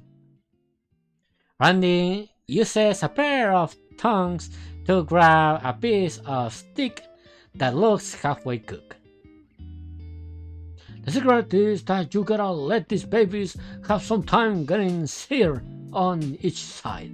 That's why it really holds in the flap. Glad. Oops. There's about a silence between everyone as we all stare on the piece of meat on the floor. It's not too ruined. Hey, Oliver, you want it? A pair of eyes appears over the edge of the book. Look at that. That is priceless. Look at that crocodile. The gator. Sure, doesn't it? What's this now? Andy proceeds to chuck his sticks right into the water, as one of them would do with a charm to attract the fish. Jeez. Anywho, since you are first guest, Inko, you get the honor to get in the choice picks. Which one you want? Oh, I don't want to impose or something. Ah, nonsense. Besides, gotta get into your picks now before the other guests arrive later. Hey, think of it as a payback for all the soda and chips you've been getting us. Come again? Well, guess burger is more convenient. I don't get to attend to a family barbecue anyway. Every day, sorry. Excellent choice, Inko. Want it rare, medium rare, or well done? Hey, Inko, go for the rare. Damien licks his lips as he says that. Rare? What? Oh, carnivores. Right. Okay, give me a moment. I'm very sure my... Okay, for some reason my stream actually went red for a moment.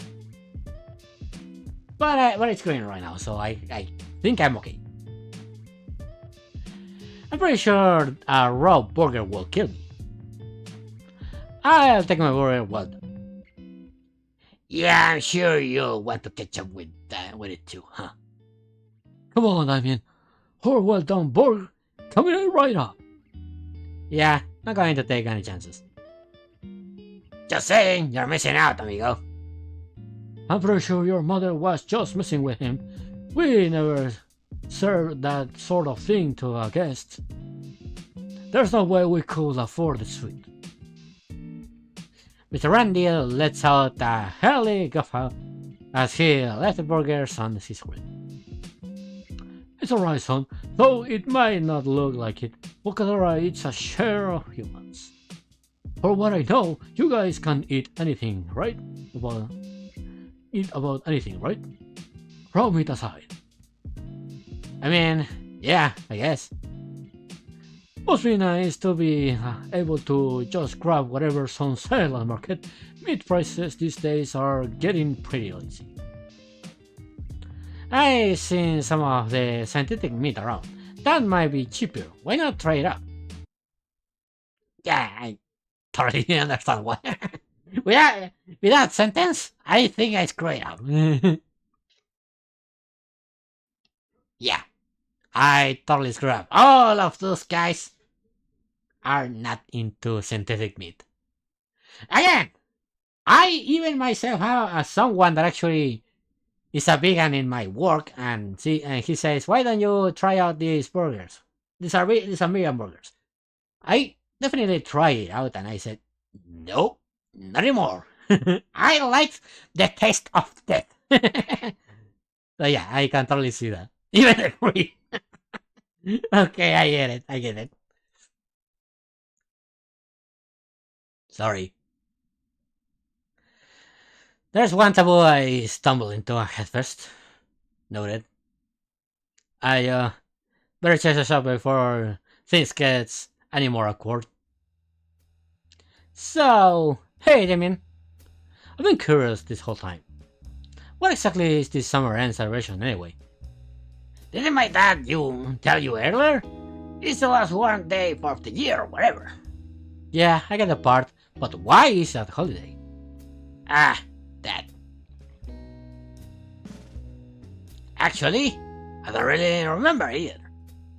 Guess I should be paying more attention at school. Yeah, it's a bit concerning he doesn't know this much about his own culture he's currently celebrating. Totally. Actually, it probably doesn't even need a reason. Why would you? It's just the last one of the year. Any excuse for get-togethers is fine in my work, in my book. The kid flumps down hard on the glass in the way on the children, can without sharing something. Ah, and we don't gotta go to school. It's nice and warm, and we get to eat real good. I think those Mayans had the right idea. Beanie? Mayans? Yeah. Hey, Inko, are you a bear? Alright, it's all ready. He's gonna say virgin, right? Okay. It's all time to get showed up too, isn't it? They'll be here any minute. Oh, Olivia! Across the yard, Olivia contentedly raced to the middle of. Throwing a look came across to her face upon hearing Damien's mom, and she began to paddle toward the racer deck. Are you going in soon? Yeah. Are you sure you don't want to wait until the others get here? Yeah. Wait till the food's ready so we can all eat together. I'd rather not. I just have a lot of art stuff I have to do. Sorry. Damien's little brother steps out from the small deck. But you say we play some time today. He tries to back her uncertain tone up with a shanking smile. Maybe later, Beanie. Maybe later, Beanie. Have fun? She lifts herself from the pool and knees atop her chair. I confuse how her legs works, but my best guess is that perhaps they only do above the knees. Turning about, her hands carefully set her feet down on the chair's footstreads. Fully settled into the chairs, Olivia rolls herself to the sliding back door of the house. Think the table is just about set. Now we really are just waiting on the others. Damien, has your friend texted you at all?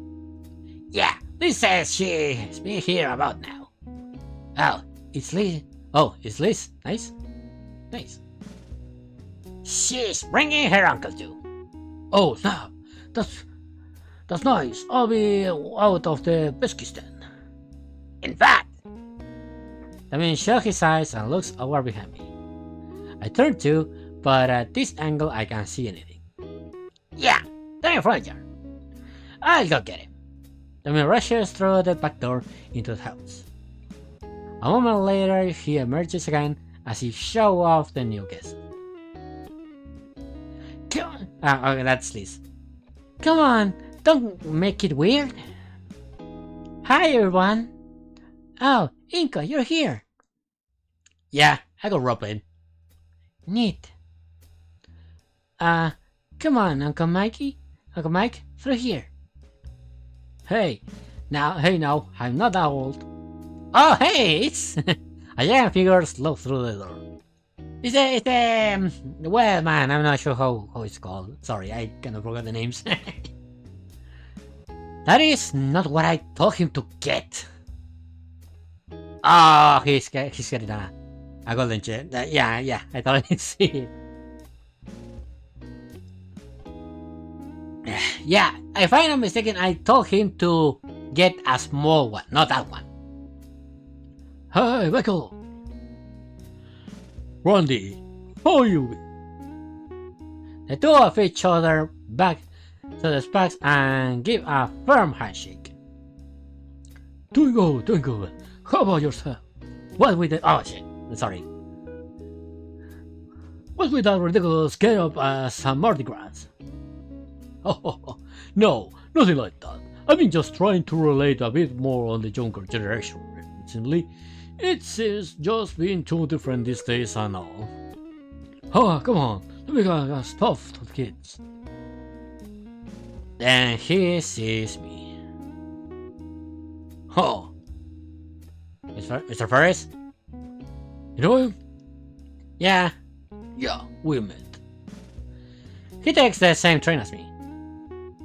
He's been helping me out. Recommended I try this chain out. Liz jerked her head in my direction furiously. I'm gonna get it. I'm gonna get it later. Yeah, totally. Oh god, really regretting the handshake now. I think he popped out my bones at once. The food will be ready soon, Nico. You'll turn to the grill. Oh, don't worry, kid. All you gotta do is keep an eye on the meat and make sure they don't catch on fire. The man's father sleep after I know. I'm very sure that's exactly what is gonna happen. What is gonna happen. The rest two heading to where Damien, Beanie, and I had just set the chairs on the table. Running into the grill with a green mace, I swallow my nerves and take up the tongs. Right, nothing to worry about it. Okay, nothing bad so far. Heyo! Ah! Oh. Sorry. Hey Liz, what are you doing here? Oh, everyone else is thinking about Randy's cooking and I figure I see what's on the menu. What do you think I'm doing? Why on earth are you getting my uncles to dress like he is going to be a music video? He asked for help. You thought that was good help? Yes, he just didn't take it right. Across the jars, Billy jumping on the shiny object, Mr. Fairy craves on lens in relates to him. See? Problem solved. Ignorant spinning now, struggling around like a gangster. Oh man, whatever. What's actually cooking? I motioned the silver trays placed next to the grill. It was a lot of meal. Actually, are you a herbalist, Liz? I am, but I think Damien thought ahead of me. Wait, wasn't that the salad I bought? Ah, come on, Damien, you're taking advantage of me. I knew he wouldn't forget about me like that. Anyway, is Heyo out here? She was on the pool. Decided to go inside. His head is still for a moment, as if she is in thought. Apparently it's a common thing with her. Yeah. I was hoping she had us stuck around for a while, for once. So she does this often? Every time Damien's folks throw a party, she slips away to her room. I sometimes hear her at her window. Like, I'm picturing right now, I'm not sure if you guys remember this chapter from The Simpsons, where Bart is having a wheelchair. No, actually not in a wheelchair. He has one of his legs broken, and he looks all over the entire town with a telescope. I totally picture Olivia doing that for some reason. When they totally tell me that. So yeah, I gotta say that's what is happening right here. Okay. Her eyes motion me to turn and look at a particular window. I can't really see from this angle. Why will now be any different then? Liz shot me a knowing look. What? Well, I figured she was opening up a little to you. I mean, I guess. To some degree. Not like I have any frame of reference. At best, I can kind of talk to Olivia now. Say. What? What? Did you just hiss at me? No. Then what? The grill! Oh god! Spinning around I see that something has caught on fire. Yeah, I totally saw that coming. Every single time that I know something bad is gonna happen, something bad happens. I grab whatever it is with the tongues of the flail it around, hoping the hair will put it out. It works well enough, but it's pretty burnt. Well, that one last LordOnoskelis. I give the piece of charcoal a careful look, and yeah, it doesn't look edible in the least. I put it to the side and turn back to face Liz. Anyway, what you were saying about Olivia opening up? Yeah, it's strange, but also good. Certainly a bit surreal after all this time. Liz lets us a sign and shrugs. Well, it's a shame, but it is what it is. Anyway, I'm gonna go catch up with the others. See you around. Liz returns to the rest of the gathering, leaving me alone with the grill once again. One piece of meat aside, the rest of the food is looking good. Still, I am not exactly the best grill master. Not like it matters too much to Damien's folks. Whatever food actually cook or not is purely an aesthetic matter. A couple more flips and the meat is brown and sizzling, which is good enough in my book to put them along with the other finished pieces. Think I'm about to with my shift. The mentor has next. He's just going to be wrapping up this last new film. It doesn't take me too long to spot him chatting with Liz, who enraptured with whatever guaranteed high concept discuss they are having. Hey, Damien! Damien feels things perk a bit as he turns around to face me. Your turn on the grill. Alright, you got hombre. He waves Liz over and takes firm hold to the spatula. Okay, time to get some more. He suddenly pauses as his eyes fall upon the cherry remains of a once juicy and savory piece of meat. He picks up the piece of meat and inspects it before chomping down it with a single bite. Okay, I finished cooking the last piece, Dinky. If you be awesome dude, can you start serving the others while you're already chowing on? I give Damien a nod and grab the tray of cooking meat. I take the tray over the eagerly waiting crowd with all the care to be expected from someone surrounded by very hungry meat saurians. Upon seeing the platter of delected and edible flesh, stop whatever they are doing and begin to gather around the table. And then I said, well, it's 'cause you look like a student yourself, miss. Oh, that's rich coming for you. Meat,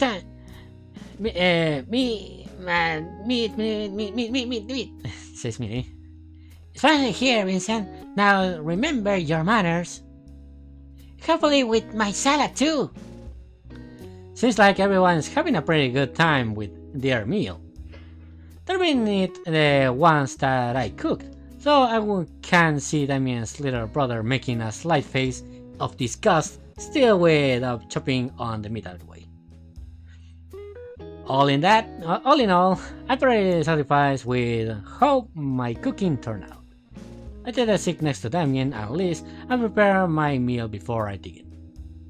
Gotta go with the tried and true ketchup and nothing more. With my burgers prepared, I go in for my first bite. Gotta say, Damien's dad did a great job with it.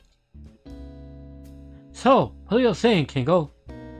I give a thumbs up and smile as best as I can with a full mouth.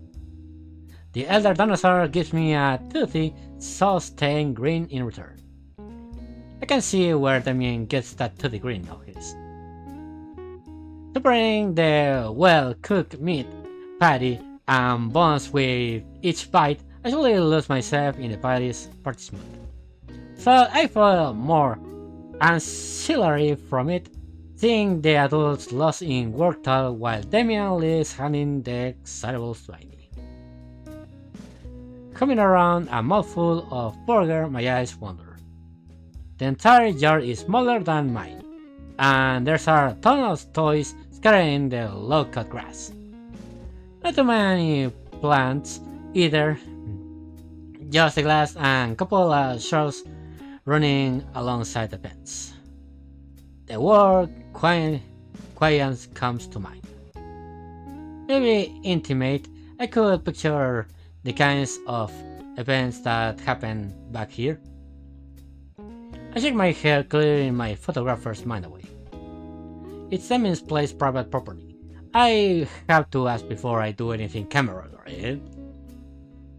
Thinking about it though, I don't have my camera securely stored in my backpack inside hole. A part of me considers grab it, and as I look back towards the house, I spy a certain someone at the window. Olivia leers out across the yard. She's too far away to tell what exactly she's staring at. That must be her room then. Her eyes shift a bit.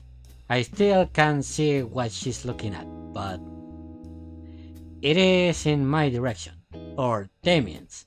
He's sitting next to me. I carefully trace where her eyes are focused, leaning to the side and slowly coming to the plate in my hand. Checking back, she's laser focused on something. I wonder. Yeah, she's hungry. We need to bring the gator and the meat. that would be nice. That is a really good chance to actually solve my life. I slowly lift the plate up and Olivia's head tilts upward with it. I lower it and her lid tilts downward. A part of me wants to test this further. I said that would be a real waste of food. Whatever illusion she was under is shattered with a shake of her head. I can particularly hear Olivia annoy growl from here, and she turns her snout up at the return to whatever it is she was doing. So she does want some. Why not come out? Well, I generally wouldn't mind if I just broke a plate in and left it. Besides, my fingers are sticky from all the finger food. To the point where they stick to my paper plate. It's actually kinda gross. Now I remember why I avoid normally. Ungladly my fingers from the plate, Damien's mother notices my plight. You can use the kitchen sink for that, Inko. Or the pool. Sticking my thug-marinated fingers into the pool? That just seems like a future issue for whoever has to clean it up later. And I'm very sure it's gonna be the gator girl, so... Thank you, ma'am. I think I'll use the sink. Timmy's already gotten up for thirst, so there's plenty. I load up a new paper plate with a stick and whatever remains of the ribs and discreetly head inside. Thankfully for the sliding door sliding door is partially open, just enough so that I can use my floor to push it the rest of the way open it.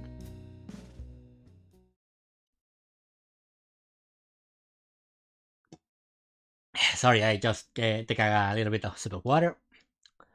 There's a coffee table in the living room. That's a good place as any. And the kitchen right there. I'll just raise my hands off a bit. Making a liberal use of the dish soap, I start scrubbing my hands thoroughly. While I feel the stickness start to unstick itself, I look out to the window. Damien's parents seems to be focused on Beanie, but Damien is still shooting looks to the left. The hyperactive hybrid shoots out from his seat, disappearing from the view. Wonder where he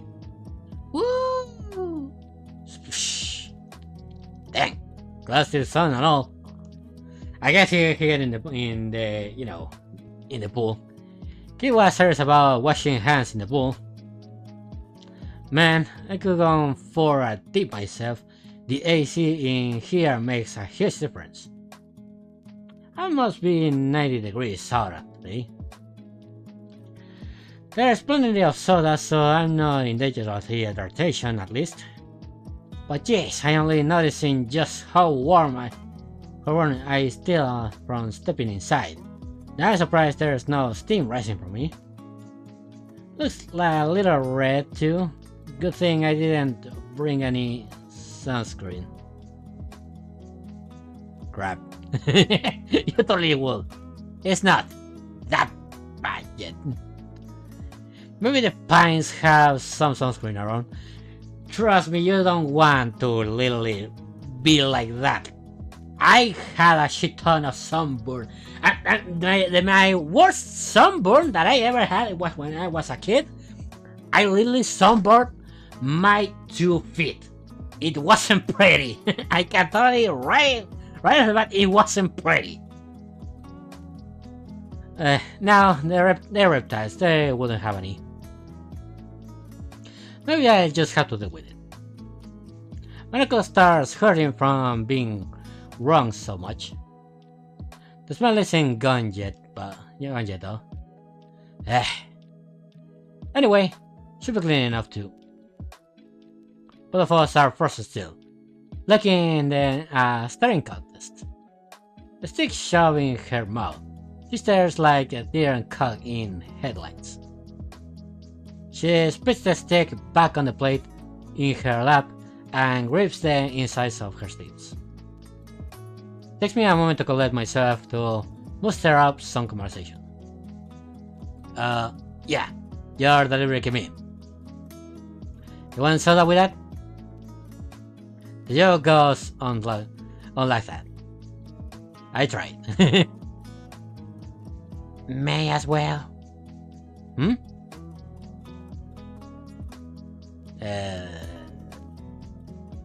Excuse me?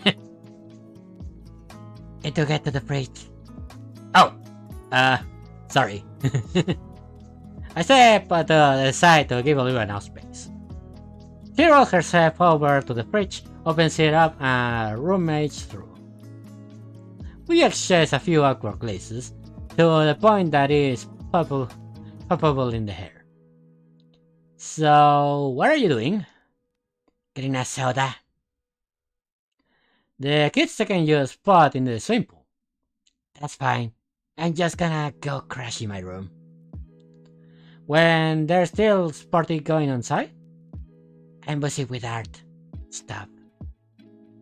Stuffing the soda can in her coat pocket, Olivia redirects herself and, with a flick of her tail, closes the fridge shut.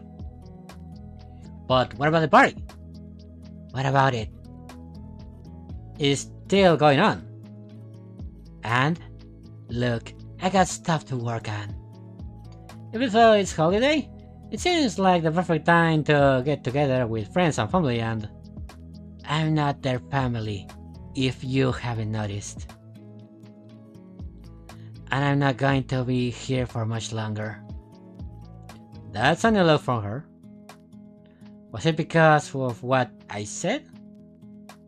Olivia? What? There's a couple of different things that's in the top of my tongue that I wish to say. Some will to be too intrusive, especially after what she just said. One, however, sticks out the most, especially after she had brought it up working on it. And I generally want to see Olivia process. Will you, mind some company? What? Seems pretty empty in the house to be by your lonesome, so maybe it'd be nice to hang out. Plus, I've been waiting to see your art for a while. Especially as I recall her freshman piece that's displayed right to the next to the principal's office. Let me show you some of my stuff. I have my portfolio drive in my backpack after all. I tried to fall back my laugh as a silly strangled noise A surprised confusion escaped her mouth. Is that an okay then? No, it's just I don't want anybody else to see my room. Then how about the living room? I motion at their well-loved couch normally. She hums and thought for a moment. Are you really that interested? Yeah. I've been waiting to see your work ever since I found out that I found out that the cityscape piece on the gala was yours. Olivia clenches her hand, tucks her together tightly. Okay, fine. If you are so interested, you can watch. She wheels herself back towards a shut door. Need to get my stuff set up first though. Sure, I'll be here on the couch.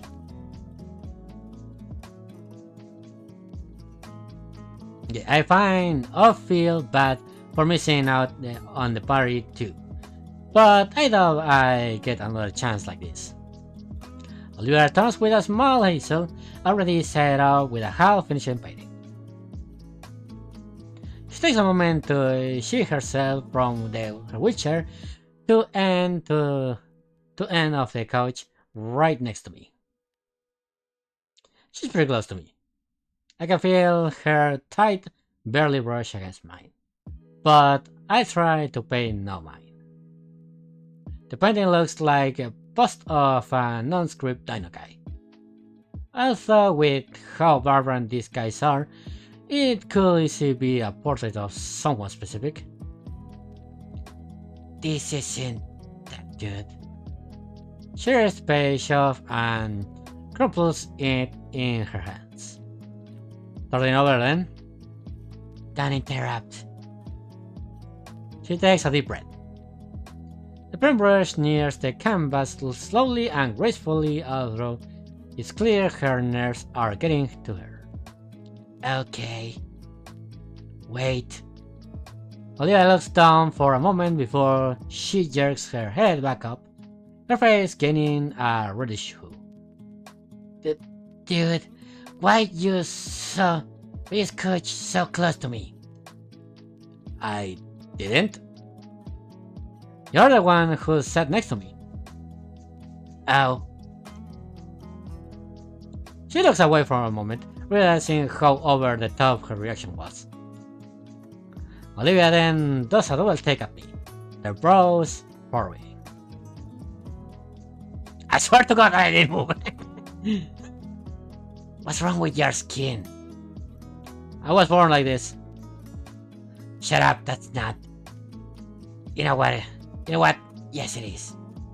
But I mean, it's red.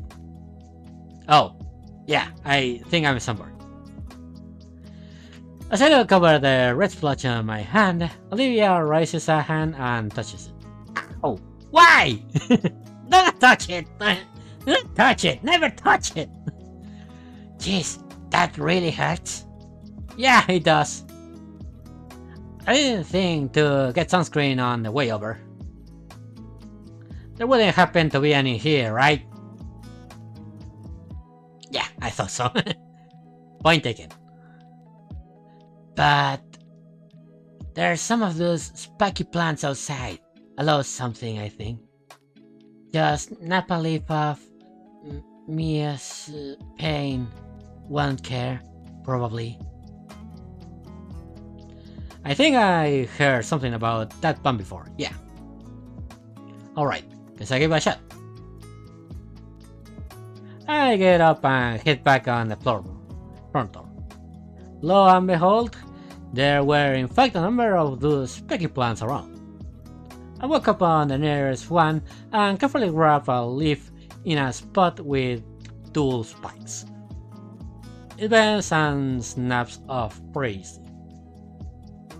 Man, this looks about good enough to eat, but it probably tastes foul. Is it really good for curing sunburn skin? Back inside, Olivia started painting again. She gazes intently at the page. The plate of food I had brought in had begin. Olivia holds one of the ribs in her mouth like a cigarette. It waggles up and down between her teeth. When she sees me, crunches the bone in two and swallows the last of it whole. I roar out the olive. This it? She nods and extends a hand to grab it. I hand her the thick leaf and she extends a single claw. Once she catches the edge of the skin, she makes quick work peeling the husk off. You do that often? Not me. Sophia uses a lot to make smoothies for the family and Helen's salves for Vinny. They are really pretty too. Olivia blinks, coughs, and grimaces. To paint, I mean. That's a homemade healing recipe, huh? Gonna have to ask for that later. Could come in handy down the line. I move to remove my jacket so the alloy can be applied properly. But I don't get far before I notice Olivia's face turning darker shade again. No!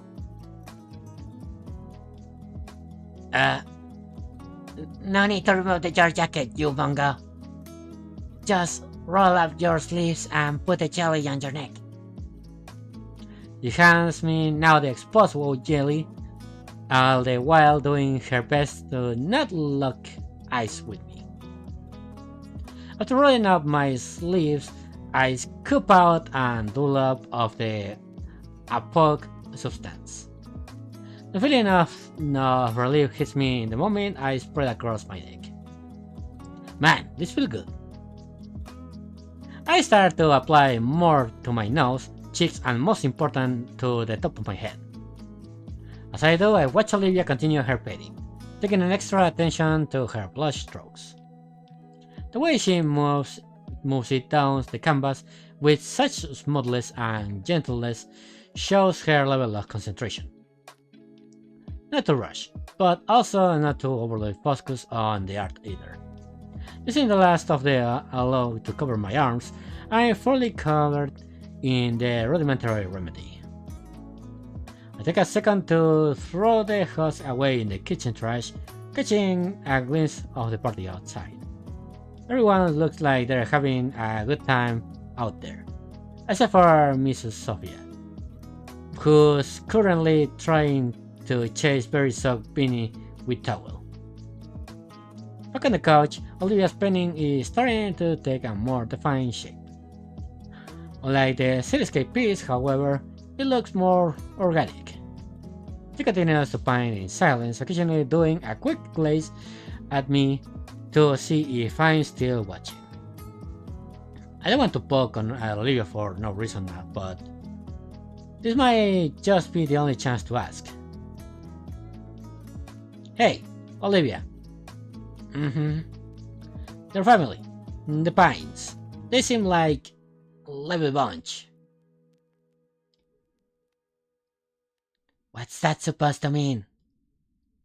Like, I knew the man was eccentric, but I can see he gets it from the rest of your family. First of all, the Pines are my godparents. Secondly, yeah, they are. So, how long have you known them for? Olivia pauses for a moment mid-brush stroke, but then continues. Practically my whole life. Timmy and I have known each other since we were carpet clerks. And his parents have known my dad since, well, forever. Since before we were even neighbors. Friends of the family. Pretty much. Whole reasons why I'm living with them.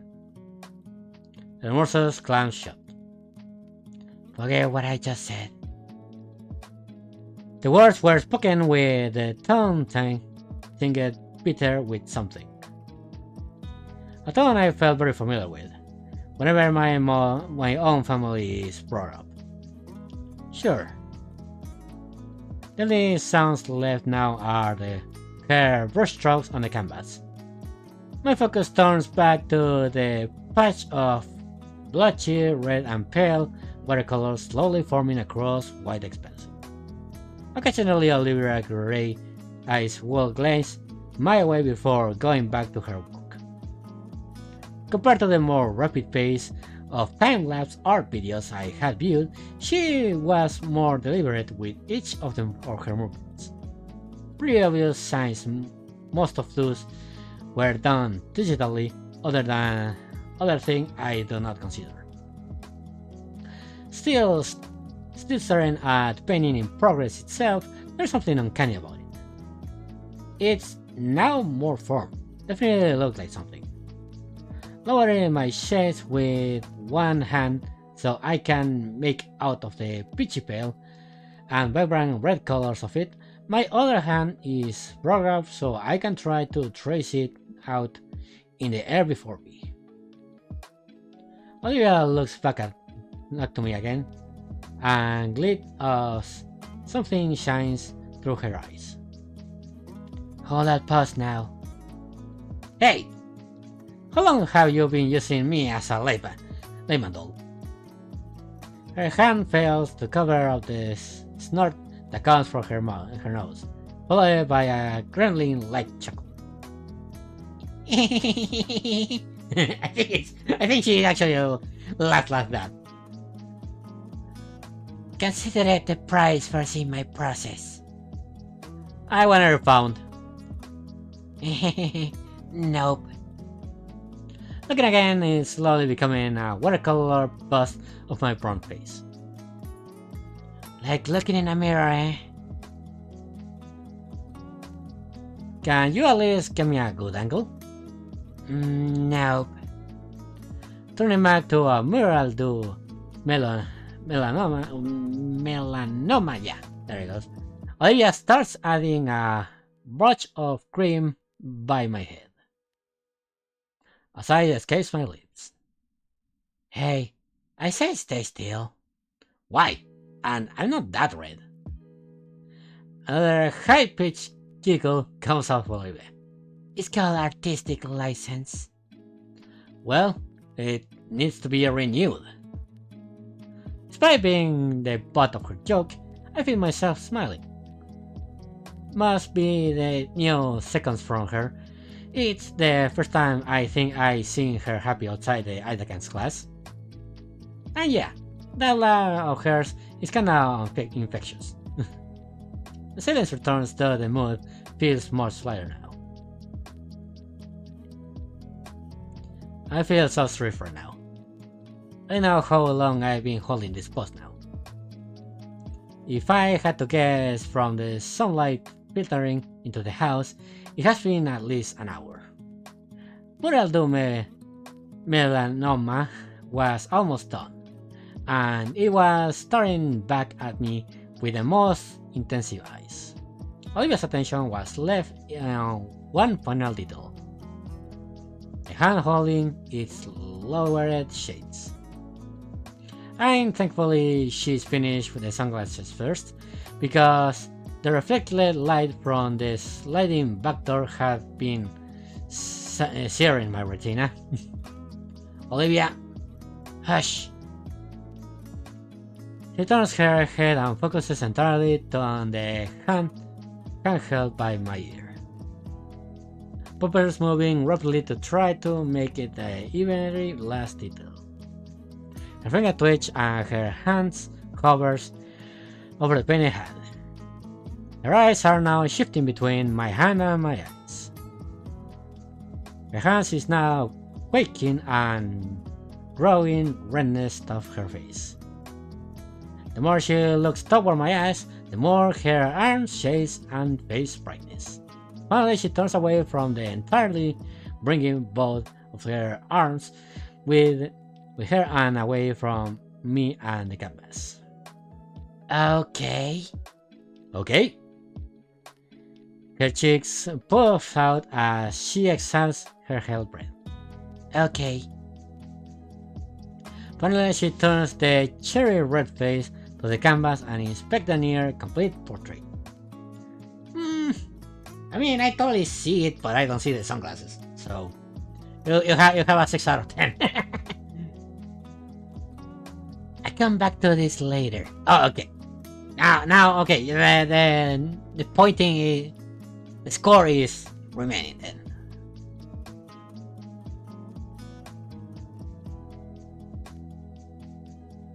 What? You say it's not finished. I already said that the score is gonna be for later. Can I? Yeah. You can drop your hand now. Finally. I lie back on the couch, feeling my spinal cord pop in a rapid succession. I said your hand. Can't. I attempt to stretch my arm in front of me, and because of my sniffing muscles, my forearm is pulled back towards my sunglasses. I repeat the motion several times, the movement helping to ease the muscle until finally my arms doesn't feel spring-loaded. While I was busy trying to fix my arm, Olivia was packing up the canvas. That's about it. You can go and join the others or whatever. She draws the canvas, a seal, and watercolor toss back to her. I wonder if she keeps that one. And I wonder if she'll stay in her room again. Okay. You know what, guys? I'm gonna save right here. And we're gonna continue this tomorrow. Because right now I'm hitting, like, I did an extra hour because I thought we're hitting the end, but apparently we have a long way to go. I'm running out of water. So anyway, yeah, this game is even way more longer than I actually thought. It's a fucking demo, and God's sake, I played this game 6 hours already. Dang it! Oh my god, this is a really long demo. I'm gonna point that out. This is not a full game. That's what it's literally is lurking me into this game when it's finally released. So yeah, tomorrow we're gonna again. Tomorrow is supposed to be the Snog game. However, before we actually play an online game, if we are able to play the online game, we're gonna try to actually finish this game first. So the next Thursday we can actually start with Batman Arkham City. But yeah, tomorrow we're gonna start playing this, the first hour, the first couple of hours, if there is no more than 2 hours of this game, because if not, we're gonna have to play the Snog for the next Sunday. So yeah, we're gonna play this one, and if we have more time, we play the Snog. So, we're gonna play. Actually, I'm gonna try to play some Helldivers if we are able to finish this game. If not, I think we can consider tomorrow another Wani Hog That Gator stream. So we will see. We will see. But anyway, let's see if we can raid someone. I don't think so. Actually, yeah, Sorryman is on, so we're gonna raid Sorryman. Okay, raid Sorryman. Sorryman. There we go. 3, 2, 1. Alright. But anyway, this is the end of the stream. I hope you guys have a blast, because I always have a blast. Remember, tomorrow we're gonna continue playing this. We're gonna try to finish it, and if we finish it, if it's not taking too long and we finish it, we're gonna play Helldivers on PlayStation. So for you guys to know if you find it. If not, we will see. But anyway, as always, be safe out there and have a good night. See you next time, my minions.